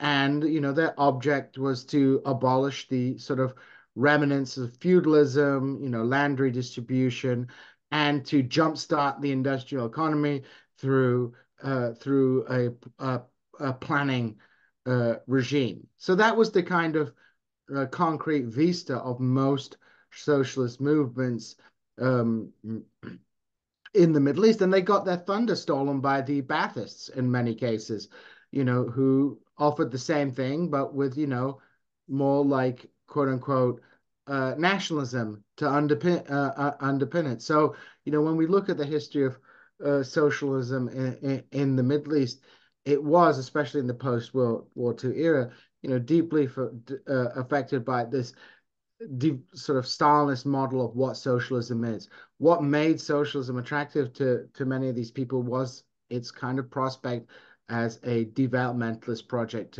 to bring these countries out of out of poverty. And as that developmentalist project has kind of lost its prestige following the end of the Cold World War, so too has like the appeal of socialism across the region. What remains, with a few exceptions, you know, on the very peripheries, what remains of kind of legacy socialist parties in the Middle East is just the historical identification with a political party rather than kind of any substantial engagement with socialism. Fakhry, and then Ben. Yeah, so it's good that Eli mentioned 1973. If an IPAC type would come, they would say, come to talk to you, they would say that the Zionist revolution is the most important revolution in the Middle East, and they would start with the same talking points of Israel offered technology and offered progress and all of that. And if lefty PFLP type would talk to you, they would say that the Palestinian revolution is the most important revolution in the Middle East. It was the Hanoi of the Vietnam of the Middle East, and so on and so forth. And I think that both are sorry. I think that both are false, because the most important revolution in the Middle East is the petrodollar revolution. And Fuad Ajami, who wrote The Death of Pan-Arabism, he said that if you're from the Gulf, he said that in 1979, if you're from the Gulf, the sky's the limit. And that was scary, because you could participate or LARP participating in bourgeois society and become successful and become very rich in the Gulf as a citizen of the Gulf, of the Arab Gulf, within the realm of the capitalist state, the non-democratic capitalist state. Doug Lane would say, I'm worried about China and Vietnam because they're capitalist states that don't need democracy to have successful economies, and I want the American model. No. Go to the Gulf. That's a similar story. And mentioning the death of Pan-Arabism, I think that anti-Pan-Arabism is a kind of anti-Stalinist Stalinism, in the sense that we should take the kernel of truth from Pan-Arabism, Pan-Kurdishism. Nasser saw the potential, the revolutionary potential of Kurdish movements mainly in the four countries where they were. And I used to be a Pan-Arabist. I used to think that Arab socialism is socialism because of my Stalinism, of course, third world Stalinism. But in the same time, the kernel of truth in Pan-Arabism and now I'm Pan-Middle Eastern because I got to know Djene. The kernel of truth of all different cosmopolitan movements, Catholicism, Islamism, Pan-Arabism, Pan-Kurdishism, is that they mock the local bourgeoisies. And Israel is not unique in that sense as a Middle Eastern local bourgeoisie that has many corrupt leadership. And this is why we should question national identities after Sykes-Picot. We should question national identities after World War II. We should question we should question the borders without jeopardizing private property and labor rights and inciting revenge riots like what happened in Iraq in 59 with the royal family, when it was massacred by the Qasim revolution. So we should really question what the local bourgeoisie who are dividing us by these cosmopolitan ideologies, while not forgetting that the main cosmopolitan ideology is the proletarian one. This is the one that we want to work for. So yeah, that's my answer. Thank you, Ben. I know you raised your hand. Yeah, I just want to add that in very straightforward geostrategic terms, the Europeans have long had an interest in keeping the Middle East politically divided.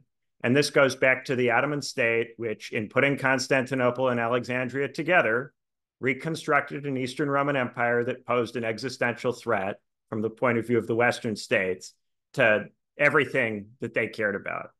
A state that at one point in time marched upon Vienna, and which seemed to them to be in danger of invading Italy and occupying the Italian peninsula. This is a state that occupied parts of Morocco that potentially could menace Spain. It's a state that competed with Portugal for control of trade in the Indian Ocean. This is a state that has been viewed for a long, long time by the West as a big problem that needs to be broken up and weakened and prevented from ever reforming. The person who came the closest to constructing a new kind of state out of the Ottoman state that transcends what we consider today to be the borders, or which would be large in scope, would be Muhammad Ali.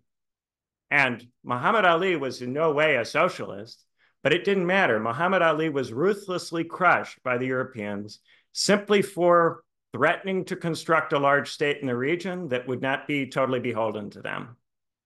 And I think that that is really important to remember when we think about all of this. There is a straightforward geostrategic aspect that is just about preventing any large state from forming in that region, that's based on memories of the Ottomans and memories of Vienna and memories of Morocco and memories of the Portuguese fighting the Turks in Indian port cities.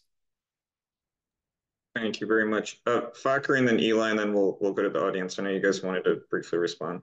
Just a second, I forgot something. And when I talked about the local bourgeoisie, I also include the Palestinian one, because Ghalib al-Halas, as Jordanian Marxist, criticized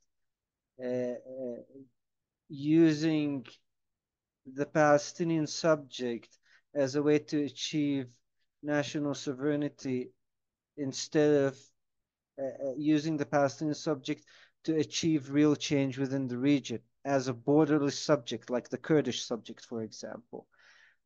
So he criticized the PLO from that sense, and criticized that the Palestinian national movements in the 60s was not a response to Zionism only, but mainly to Pan-Arabism. So thanks. Eli?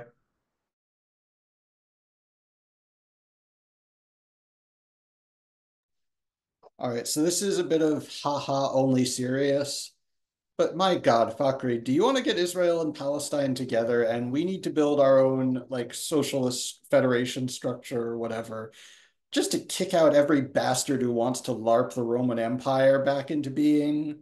Like, I don't trust any of these people saying that, oh, you need to have big states, therefore you need to have like, therefore you need to keep this region united or disunited or something like that. Sorry, Benjamin, I know this is like really targeting you, but you were right about, Europe's relation to the Middle East. And I have to say, call it. So speaking of cosmopolitan borderless identities, one of those traditionally has been the Jewish one, actually. And the thing about the way in which it is cosmopolitan is that the border between what became West and East, so Christianity and Islam, was basically cut across the Roman Empire through the Jewish, I guess I would call it migratory range, like through the range of, trade networks and migratory routes that we were living along. And so we were cut in half. And, now in the 20th and 21st centuries, I think someone had mentioned the tension between Mizrahi and Ashkenazi Jews. Well, it's like, actually, first of all, in Israel, those two demographics are mixing together and becoming rapidly indistinguishable. The families intermarry, they pick and borrow religious customs sort of as they please. You know, I've spent plenty of Friday evenings with a family who were like, quote unquote, Hungarian on one side and Moroccan on the other. And so they held a Mimuna, a Moroccan Jewish festival, at which they would serve an Ashkenazi baked food. And I bring this up because, you know, as long as it's phrased into this East-West rivalry or a need to keep the East divided or the East united, then I hate to say it, but they're like, the problem will continue to be unsolvable because it is trying, you know, that's reifying and reestablishing what were actually Christian versus Islamic rivalries from the Middle Ages, state rivalries, in a place where at least one of the warring parties in the Israel-Palestine conflict really doesn't see either side, Christianity or Islam, more than instrumentally. Like, people talk about Judeo-Christian West. I will tell you, the Jews roll our eyes at it. Like, we know that this is, we roll our eyes at it and treat it instrumentally and like double check our go bags for when the neo-Nazi like mobs arrive or something, because, you know, and likewise, it was understood by, anyway, actually, to speak better of history, you know, one thing to do might be to try and, if there's an untaken road, it might have been the moments when a liberal or progressive cosmopolitan non-Zionism could have just not kicked the Mizrahi Jews out of Arab countries and said, well, you know, you're forming your little non-cosmopolitan state over there, but we're running cosmopolitan societies, and so no one's going to feel impelled to go join you in the beginning, you know, and your project is going to just wither. Sorry, that got a bit off track, but yeah, I really have to express my desire for a more materialist analysis rather than an East-West geopolitical one, especially because, you know, Europe Not does making a civilizational point, by the way, Eli. I am not a civilizationist. I'm not making a civilizational point. States don't like other states that are big, that are near them. Right, but I'm actually making more of a, I would actually say a Raleigh geographical one, really. You know, Israel-Palestine, the Levant, is at the, I think people call it like the crossroads of continents or something. Effectively, it's at the, you know, it's at the physical place where Africa and Asia meet. And it's a, you know, like a few days march or drive away from Anatolia, which then gets you into Europe. And so it does bring on, you know, the geography invites these civilizational conflicts, unfortunately, by just being a piece of territory that you need to take and hold in order to get other places. And that's actually shaped the history of every culture that has ever lived there. Ours, Palestinians, like, I guess they're not here to speak for themselves, but, you know, the old Greeks of the Levant from the Roman times. And I do think it needs to be, you know, it needs to be considered, how do you avoid becoming, how do the peoples of this region avoid becoming a doormat who get walked on by people going other places? No, thank you very much. I just wanted to go to civilizational terms, or just because the geography is the way it is. I just wanted to go to the audience to see if there were any questions. I now have more as well, but I've already asked one. So I just wanted to see if anybody was interested in asking a question from the audience. We have quite a few people here. You can come off mute and just start talking. Go ahead, Zach. Yeah, I guess I have a question. How so I will say My question stems from the way I've been consuming the conflict. And the way I've been consuming the conflict as a Zoomer, I must be honest, a lot of times is from being on Instagram. So on Instagram, you watch a lot of reels and you see a lot of like the conflict really directly. People interacting with their communities are being completely bombed to smithereens. And a lot of it is the people filming this or putting this content on Instagram um, are the youth, right? So the youth filming this content, making content on Instagram, how how do the youth sort of move forward, or what sort of is the future? Because I don't know how the youth being in the middle of this conflict, witnessing this firsthand, how do they move forward with their identity within this conflict? Because I don't know what the future for Palestine really is after their entire country is essentially being carpet bombed. Really is, um, you know, where do they go, or how do they politically, as an identity, like the consequences of this? I feel like the trauma caused by watching your entire world essentially around you, your communities be destroyed before you. I don't see how. I'm concerned for them because I don't understand how they can politically organize themselves in a way that is like conscientious without understanding, because of the impact emotionally, by their entire communities being sort of like destroyed before their very eyes at a very early age. Thank you, Zach. Fakhry? So a residue from the post 2016 cultural. Sorry, please into the mic. Sorry. Sorry. We like to hear you. Yeah, a residue from the post 2016 cultural revolution into the post October 7th world was, you should find any person who's Jewish and tell them that they should feel guilty, just like, you should feel guilty because if you're a man or you're white or so on and so forth. And that's part of the protest movement. It's not all of it. I'm not going to say it's all of it. That's a small part, and I would focus on that the Palestinians in the United States, as much as the Jews in the United States, it's not guilt, it's not pseudo action, in words of Adorno, what I call social responsibility. Why the social responsibility? Is it because of their identities?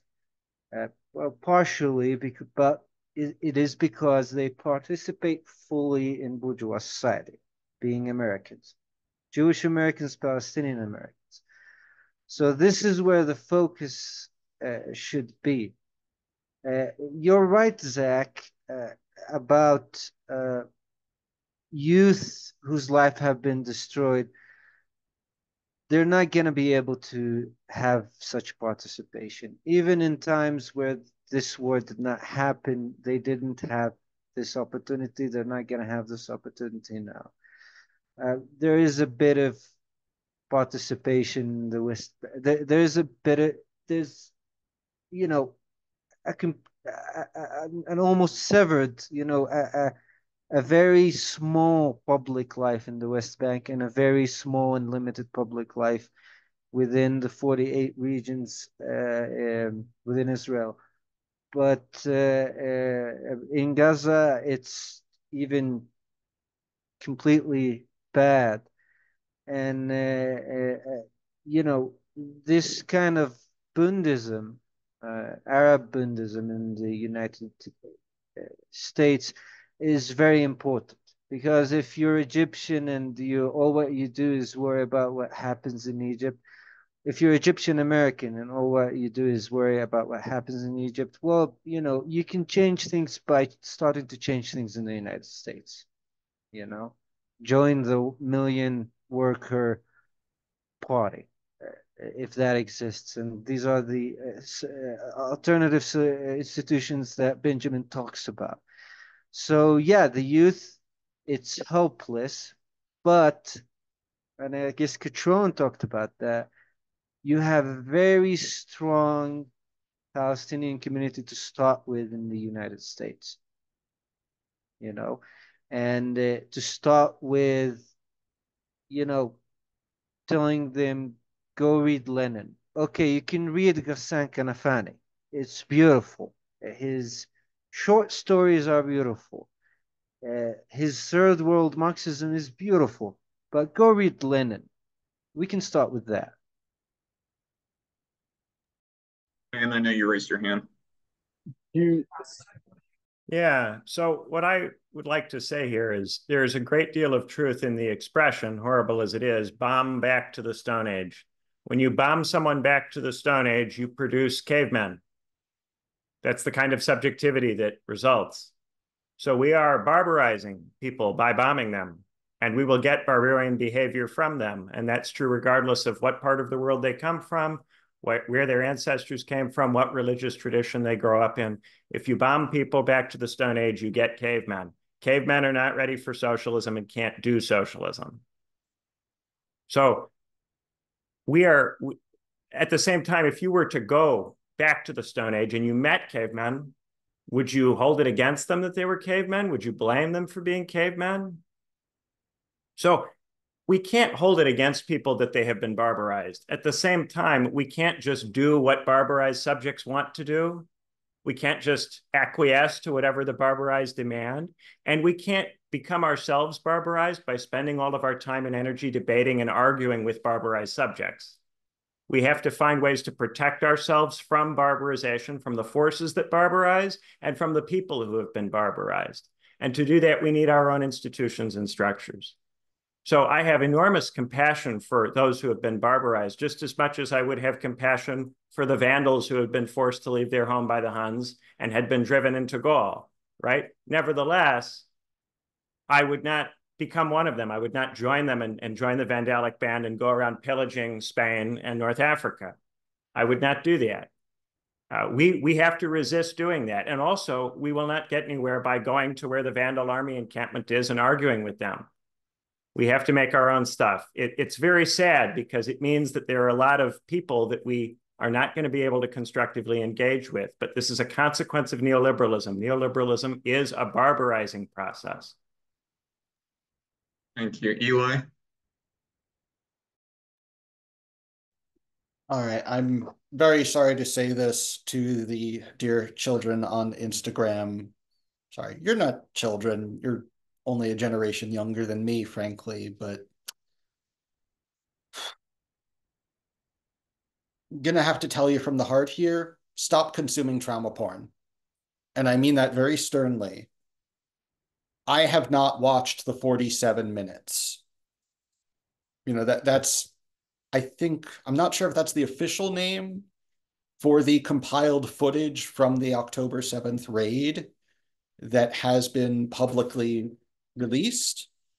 It's a separate film from the one that has been shown to journalists and Western officials in movie theaters.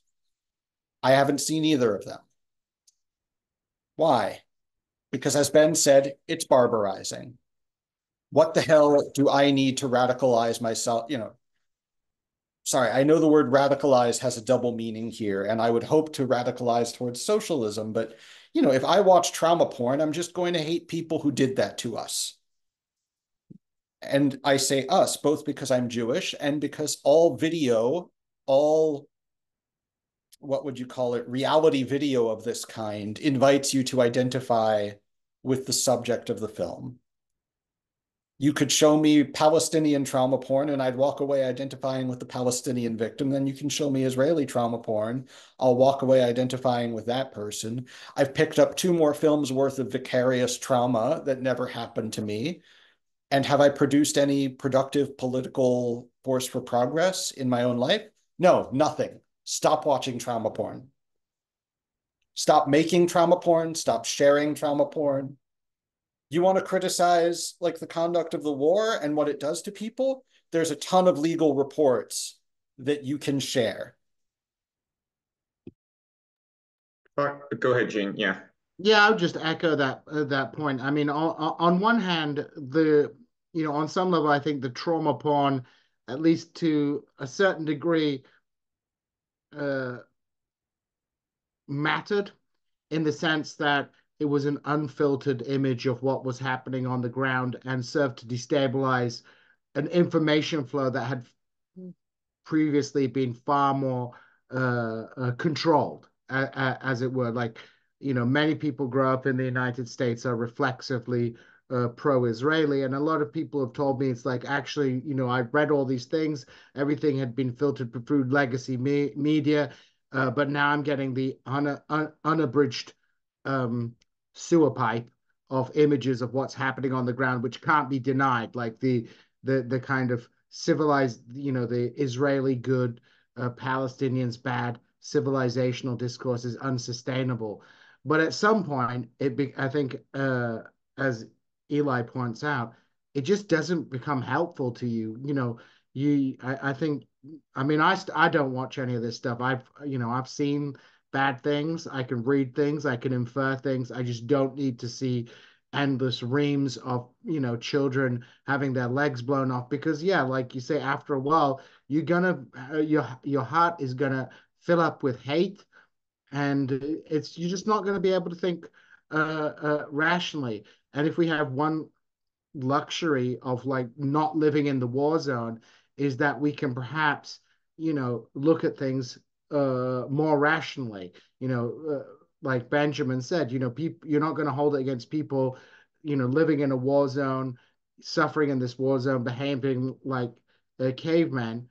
We can empathize and understand why that the case is, but we don't have to like do that to ourselves. I think Fakhry said to me right at the beginning of this conflict, he said, I can't be rational at the moment, so I need other people to be rational for me. So we perhaps, need to look at things with a cold hard eye, and at some point, turning off the feed is probably a good idea for your psychological health. So just Eli, before you jump in, because I did see that Willis had raised their hand. Can Eli and Fakhry make your responses just kind of brief so we can go back to the audience? And can we start with Fakhry just because Eli, you had talked last? Yeah, go ahead. 5 seconds. We don't watch the news at home. I used to have X. I think I deleted it. Maybe it's still out there, but I never went to it for 3 months, not intending to. And just like Eli said, read the United Nations institutions reports on the issue, because they are very impeccable. They're very careful about what they have to say. And yeah, that's it. Eli, and then we'll go to the audience. The one last warning about trauma porn is that you don't know whose trauma porn you are actually watching. I have seen every side.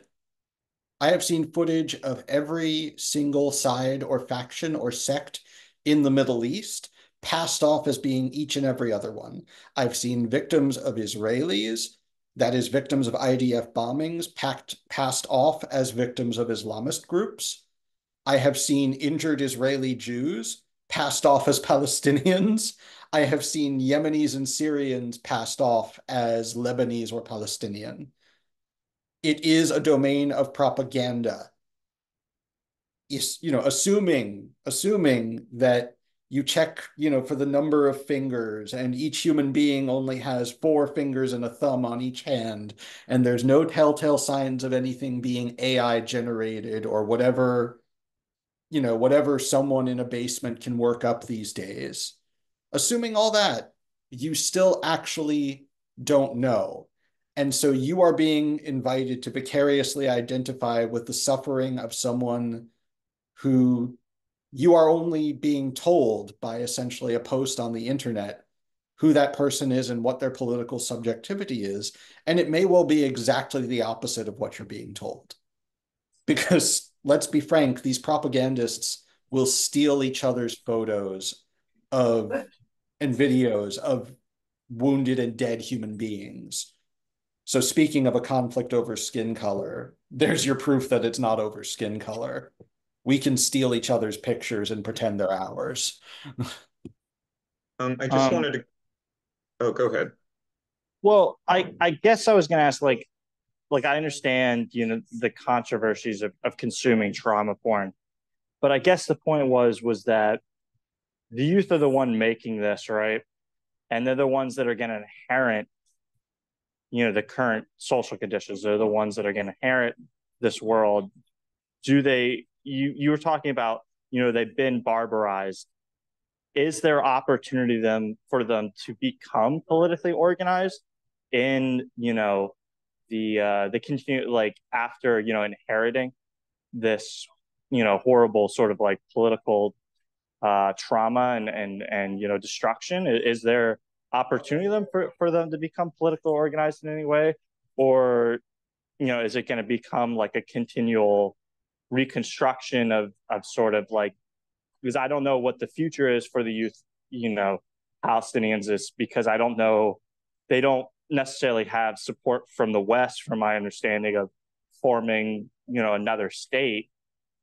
So I don't know what the future for them politically organized really is. And I don't understand if they can become politically organized after inheriting some trauma. I feel like I would infer that they would just become reactionary, because of the trauma. If Fakhry, you could respond, then we'll go to another So, question. so I'm against two notions. First, I'm against the notion that Palestinians cannot do politics and because they have been barbarized. I would disagree with some of the panelists, and I'm against the notion that Palestinians are somehow superior to others because of their victim position and they can do politics more than everybody else. Like both notions, I don't agree with. Of course, a survivor from the war can become useful for humanity. Of course, they're not the only useful, Messiah figure for humanity. No, and they're not completely barbarized cavemen, but they can be useful. As Zizek said, don't kill the capitalists. They're good administrators. Use the capitalists. This is what he said, and use the survivors. It's not going to barbarize you to use the survivors, and I don't mean the word used by taking advantage of them. No, give them a book of linen. So if we can get very brief responses by Eli and Benjamin. I know there were other questions as well. A Palestinian survivor of Israeli war violence, I think, can and should become politically active. They are not barbarized by the violence. What determines how they become politically active, though, is institution building and socialization, same as for anyone outside Palestine. And I think, if Fakhry wants to say the Palestinian victim position is not messianic, then let me say the position of the youth is not messianic either. Very many youth are going to enter politics all over the world because they've undergone damaging experiences. I'm sure at one point I was one of them. What a healthy institutional environment can do is actually provide them with the more mature socialization and the more civilizing socialization that, in fact, helps them to move beyond the trauma.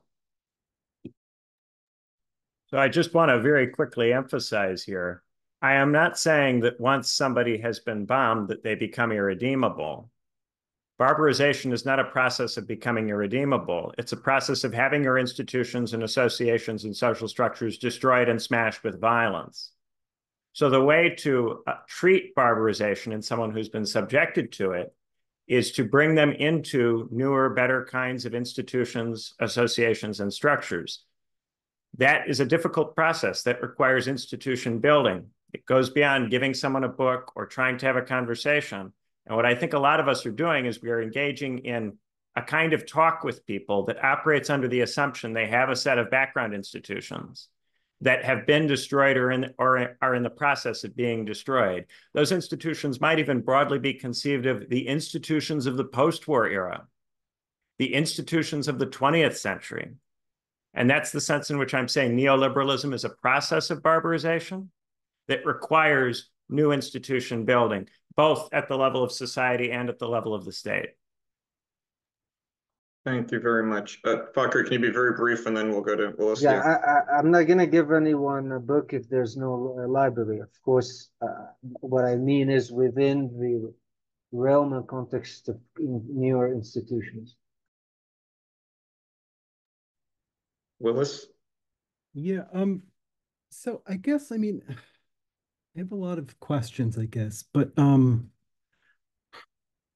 I mean, I don't think there's any, I think there's just fully no risk, or it's completely irrelevant to talk about the question of barbarization here. I don't think there's a risk of Palestinian civil society in Gaza or elsewhere descending to the level of barbarism. It's a question of what kind of bourgeois political forms will take shape after the end of the war, which is already occurring now. That's, you know, something's taking its place, endgame, right? And that has nothing to do with the left now. So, I mean, I guess I mean, it's interesting, like the question of Instagram and trauma porn is being brought up. I mean, if you watch I mean, most of the stuff you see on Instagram or the accounts that you'll follow that give you, you know, trauma porn there or something like, I don't know, Bisonauda or Plestial Aqua. These are like, I'm not indulging in like gross Pallywood stuff here, right? But like they receive media training, they're UNRWA employees. They receive media training well before October 7th. So they're part of, it's not just a matter of like people being bombed and responding in one or another way to that stimulus. It's a question of like what political forces are there on the ground now? And none of them have anything to do with leftism or with what you guys are talking about now. So I don't know. I guess if anything, I just at the moment have like kind of a cry of, I find a lot of this like very irrelevant and like the political, you know, end that's, you know, on the horizon now has to do with what the US, you know, to a lesser extent, Saudi Arabia and an even lesser extent, Egypt and Jordan want and what Israel wants, but not what any of us on the left want. Anyway. So Eli? All right, now to be angry and accusatory. I think you should really think like if none of this has anything to do with what quote unquote the left wants, then maybe the left should come on over and try integrating into the region. Like bluntly, the left has basically decided that Hamas is good enough for Palestinians and the Likud is good enough for Israelis. And, you know, Hamas, you know, like the Palestinians will win. They'll run their whole fantasy scenario. The Israelis will be driven out, blah, blah, blah. The left has decided this story is good enough for them. And so they don't go into civil society. The left internationally mostly does not enter into civil society in Palestine and Israel. And to apply the barbarization thesis, if we want to talk about neoliberalism and markets as a barbarizing force, I think that's actually most observable in Israeli society.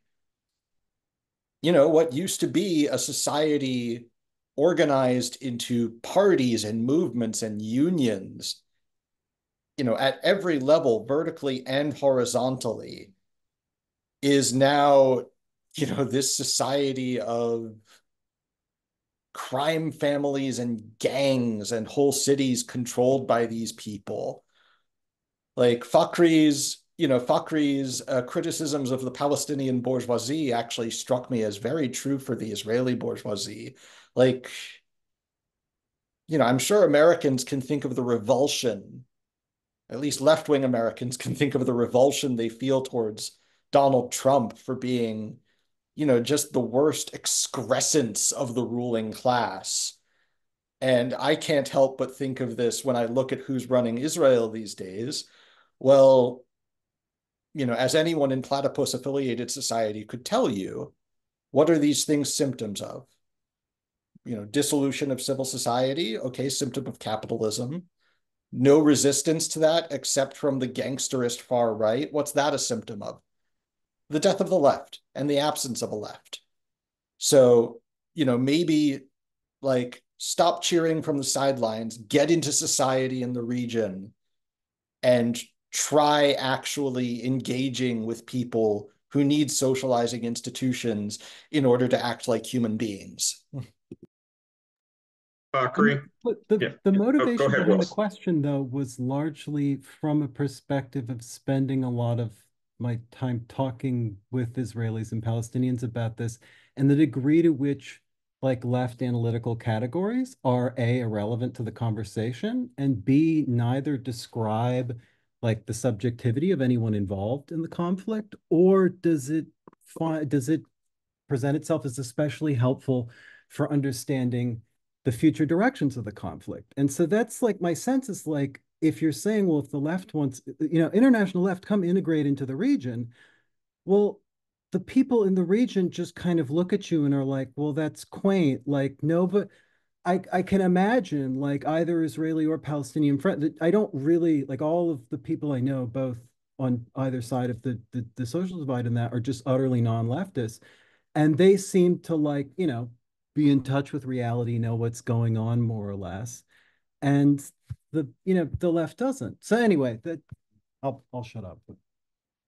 הם שכחו מה זה להיות ישראלי, הם שכחו מה זה להיות Palestini. They've forgotten what it is to be Israeli. They've forgotten what it is to be Palestinian. A lot of these people in the region, and I know I'm going to offend a lot of people saying this, have forgotten their own history and how much of that history is left history and always has been. In varying parts, the left built these national projects that became Israeli and Palestinian society. It's not a region, there's a forgetting and there's a repressing inside and outside the region that has to be overcome. Fakhry, and then Ben, and I think Djene, you also raised your hand. So Eric Weinstein in 2022 protests because of the death of George. What was his surname in 2020? Who? George Floyd. George Floyd, yeah, sorry. Because of the death of George Floyd and the pursuing protests, Eric Weinstein made a video and he said, let's preserve our national project. And that's not an American term, that's an Israeli term, and it's copied from a Palestinian term, and because the Israeli Society of the Spectacle is very similar, to the Palestinian Society of the Spectacle. With that, I agree with Eli Sennesh. And I agree with Eli also that there has been an Arabization of Israeli citizenship, meaning Arab Israelis lived until the end of the 1960s, they lived under military rule.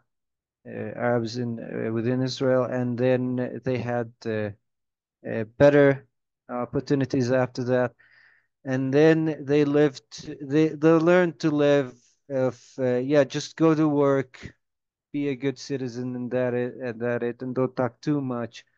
And then that after the surge of the far right, that expanded to all Israeli citizenry. Don't talk too much about the mafia, about the settlers, about the gangs, and about all of that. And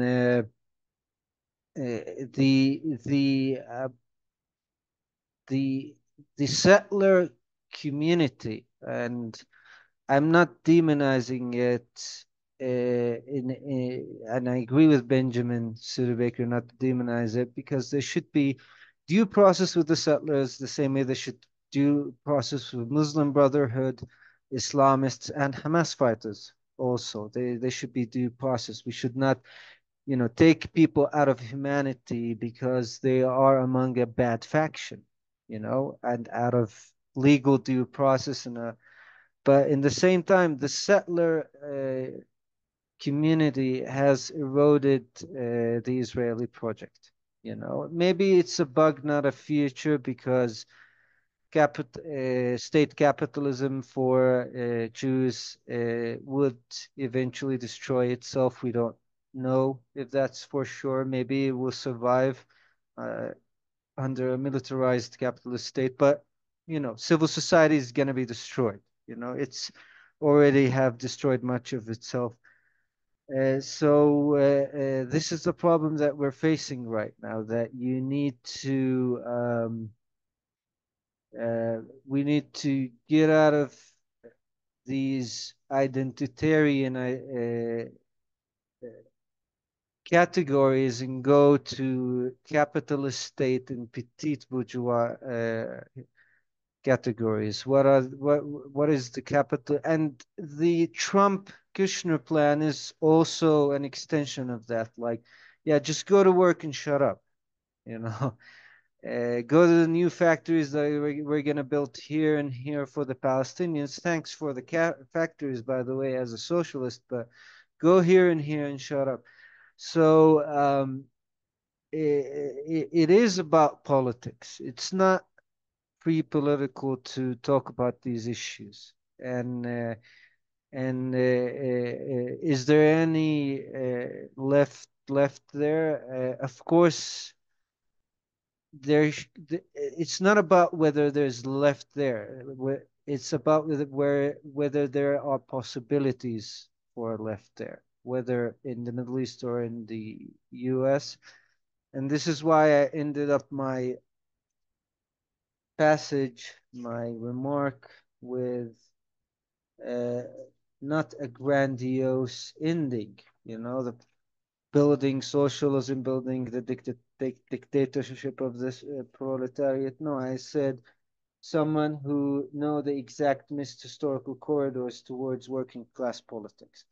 That kind of simple. So just because there are no trees in an area, that doesn't mean that we cannot plant trees there.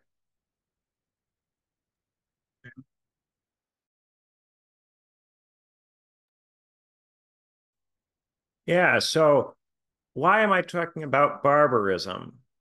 Barbarism, I want to make it clear, there's a kind of absolute barbarism where you have no institutions at all, no structures at all. That's never existed. Even cavemen have some structures. The Huns, the steppe empires, they have structures. It's not as if there are no structures at all, but this is a scalar concept. There are relative levels of quality of institutions and structures. Good institutions and structures are able to help people reach higher levels of thinking and acting in the world. They give people virtues, more virtues to a larger degree than other kinds of institutions and structures. So when we go through a process of barbarization, which can be a war, or it can be neoliberal marketization, it can be many different things, our institutions and structures become less capable of reliably producing subjects who have the relevant skills and relevant capacities. They become less and less able to do these things. And usually the reason this happens is that the institutions and structures are being optimized for some competitive dynamic that excludes our values, right? In the case of the market optimizes structures for capital accumulation, which excludes many other human values. It purports to not, it pretends that it can include them, but of course it can't. In the same way, state competition, war is a logic that demands certain kinds of behavior to be competitive within it, and which excludes many other values that are antagonistic to it. That's why we don't want to be in continuous war, and it's also why we don't want to be in the market and in trade continuously all the time. These are both stultifying logics that limit our range of values, our ability to conceptualize existence, and which narrow us and make us one-sided in our approach to reality itself.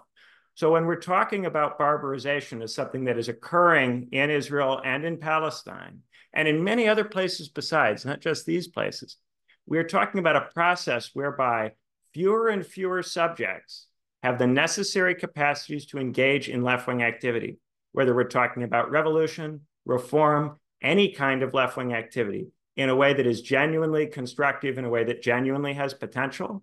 And to even get to a point where we would be able to reintroduce the possibility of this activity, we would have to reintroduce a subject that is capable of doing these things.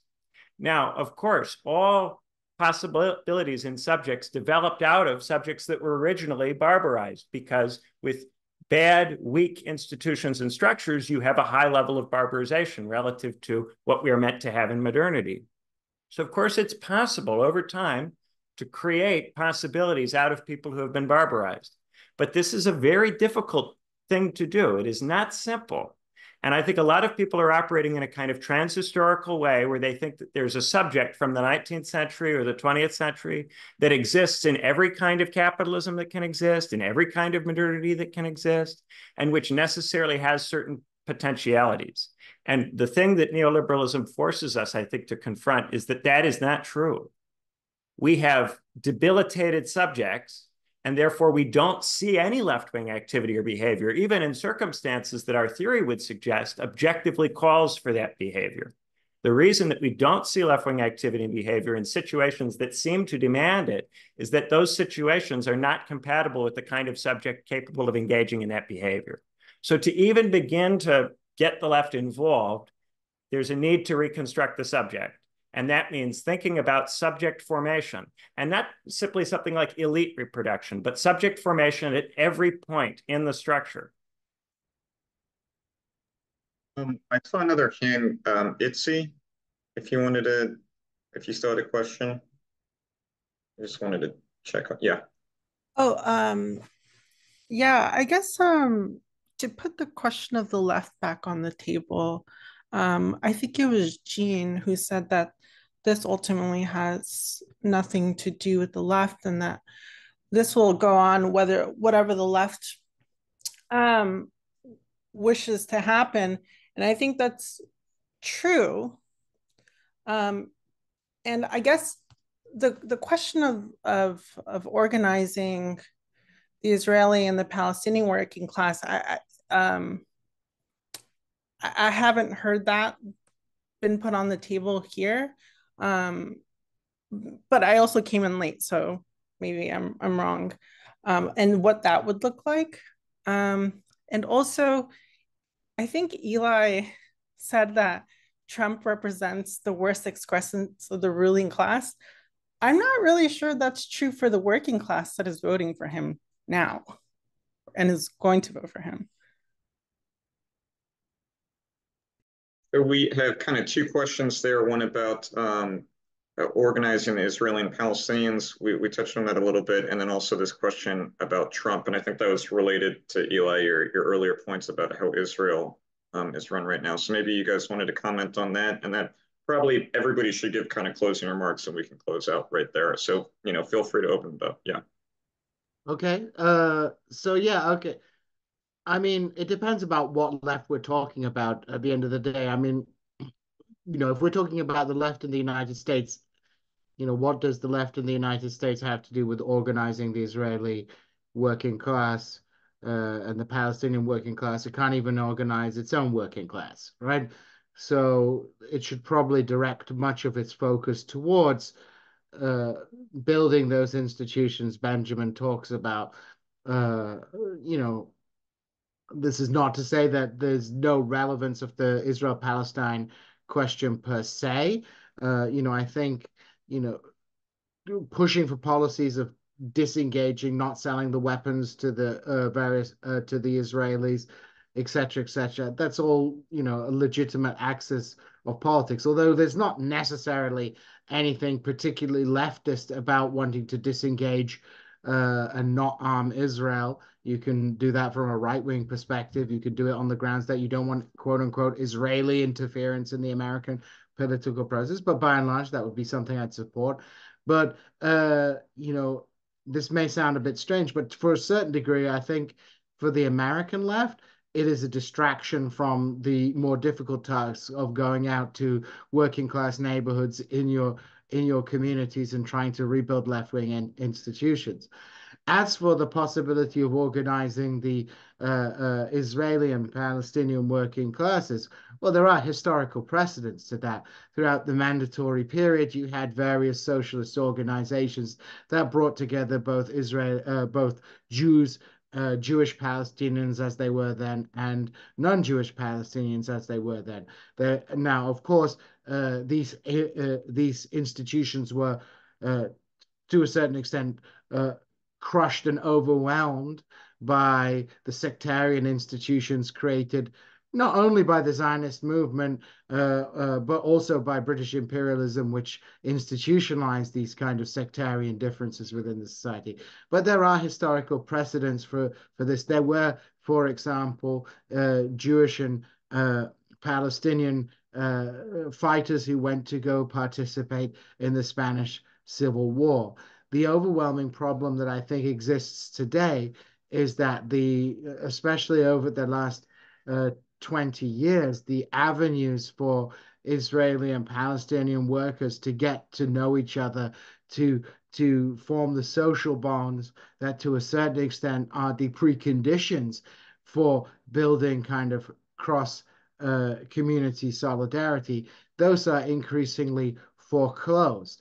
As you have the construction of the wall, as you have the Israeli state, which was founded upon the ruthless exploitation of Palestinian labor in a very concrete sense, in the construction industry, increasingly moves away from relying on that labor in favor of imported labor. So for the left in the West to fantasize about how they might act as an avenue for the organization of the Israeli and Palestinian working classes is kind of like seems like a completely irrelevant topic. They have no business in that area. The best the left can perhaps do in terms of those two communities is facilitating conversations or having shared institutions, which Palestinians and Israelis residing in the left can share and participate in and gain a kind of experience of working together. But beyond that, I think in terms of what will happen on the ground in Israel-Palestine, there are certain material and institutional factors that are gravitating against opportunities to build that kind of cross-community solidarity. Thank you, Djene. Eli? All right. Djene, I love everything you said. I actually think you're completely wrong. And this is hopeful, this is a hopeful thing.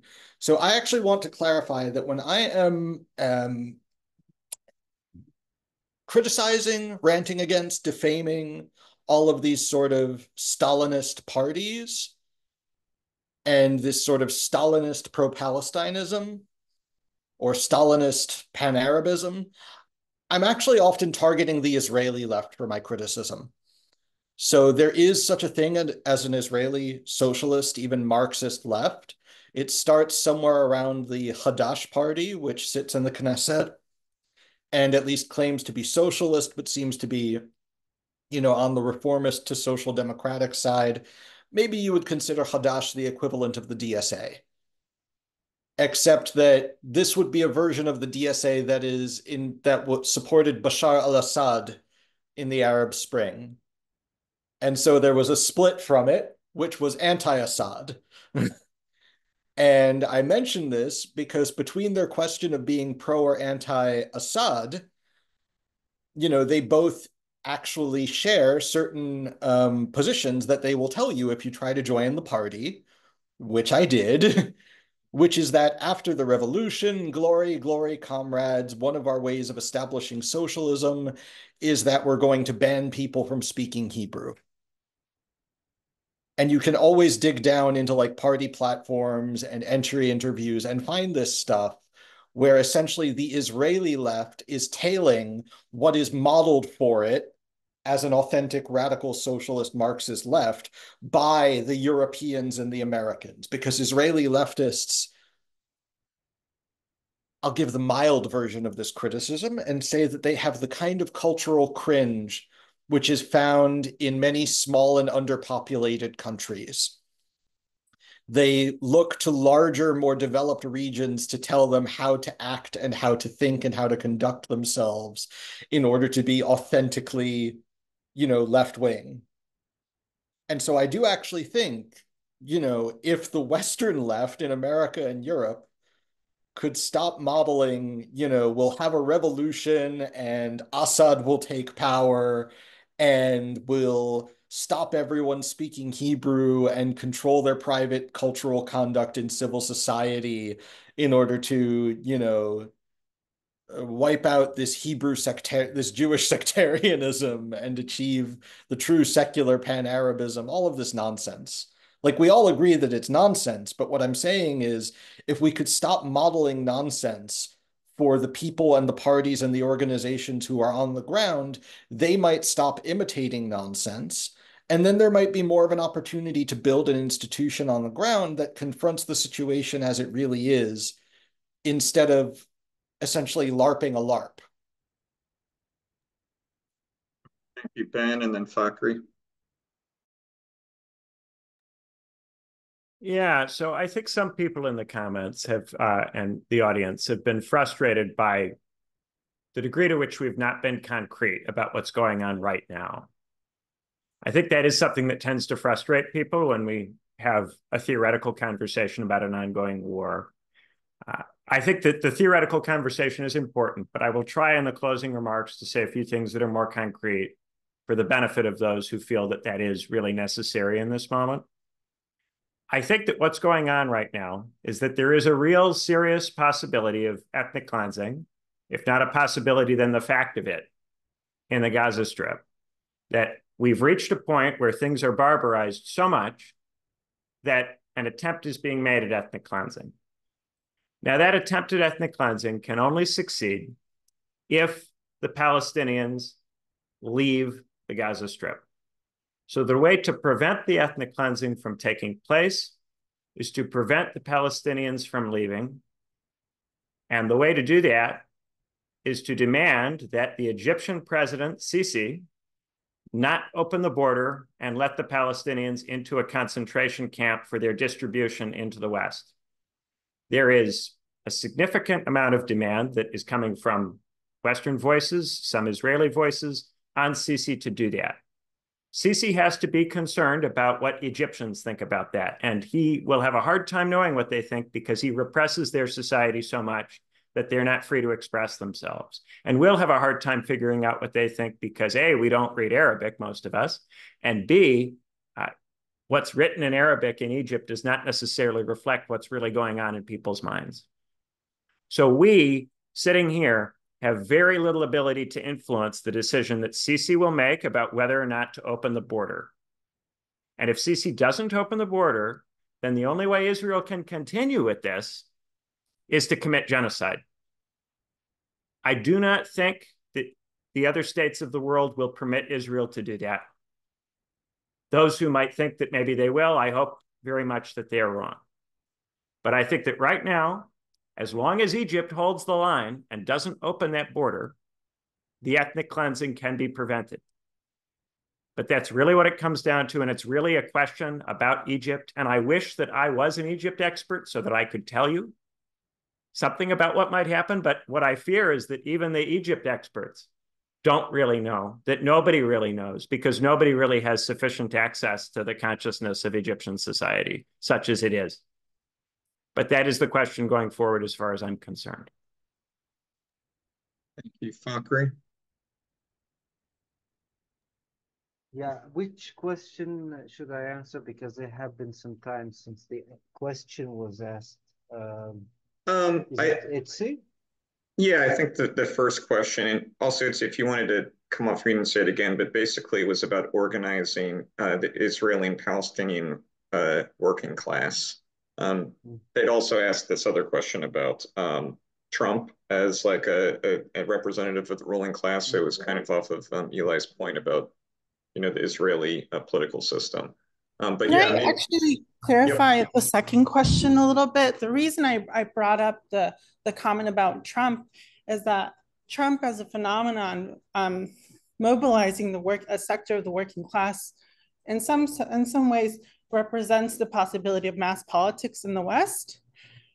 And I guess the question is like, why is this Israel-Palestine question, like, why is this the issue that the working class, or should the working class in the West care about this question? But for some reason, like the real Trump phenomenon is just like this kind of irrationality or something. Does that clarify, Fakhry? Yeah, thanks. So yeah, I mean, I think Amber Lee Frost, when she was asked about Gaza 2 months after the war, she had a very simple answer, and it was one of the best things I heard throughout since the war began. She said, small unions, big unions, small unions build big unions, big unions affect things outside of unions. That's in the US. Now, the whole thing about organizing the Palestinian Israeli working class, this whole thing, I think that we should be careful about that, and we should be Zizikian about that. When you go into Jerusalem, you're going to find an Arab restaurant that is called Peace Restaurant. And there are many tourists there, and they go to eat there to feel good about themselves, and they go home to their country. And after that, they go back to their country. There is a fetishization of peace. Of course, peace is something that we want, it's a goal, but fetishizing peace is something that I'm against. And this image of the Arab-Israeli kibbutz is, and the working class. I already said that a factory is already secular. We don't need to secularize it because I was talking about the principles. But when we think about the practice and reality, this Arab worker and Palestinian worker, that's so much 1920 something. It's not for today. So it's not that the Palestine issue is irrelevant for the working class, is relevant or irrelevant for the working class in America. It's about the fact that the American working class is directly connected and relevant to Palestine. That's the issue. And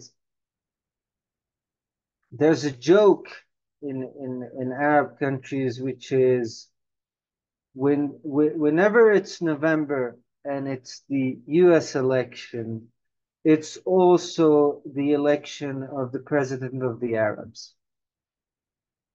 They sit in the cafes, they read the newspapers to know who is their next president. It's a joke, of course. I'm not gonna say that literally, and I'm not gonna say that we're part of the empire and we're victims of the empire like that. But there's a kernel of truth there that what happens in America really affects us, and directly. And working class politics in America is what I think, if I'm going to interpret Benjamin, is the reconstruction of the bourgeois or the socialist subject. There is the factory where you can do that. Whatever came out of the post-2016 cultural revolution, people in the Middle East, in bourgeois, big city societies, they took it. They took it, the good, the bad, and the ugly. They just took it.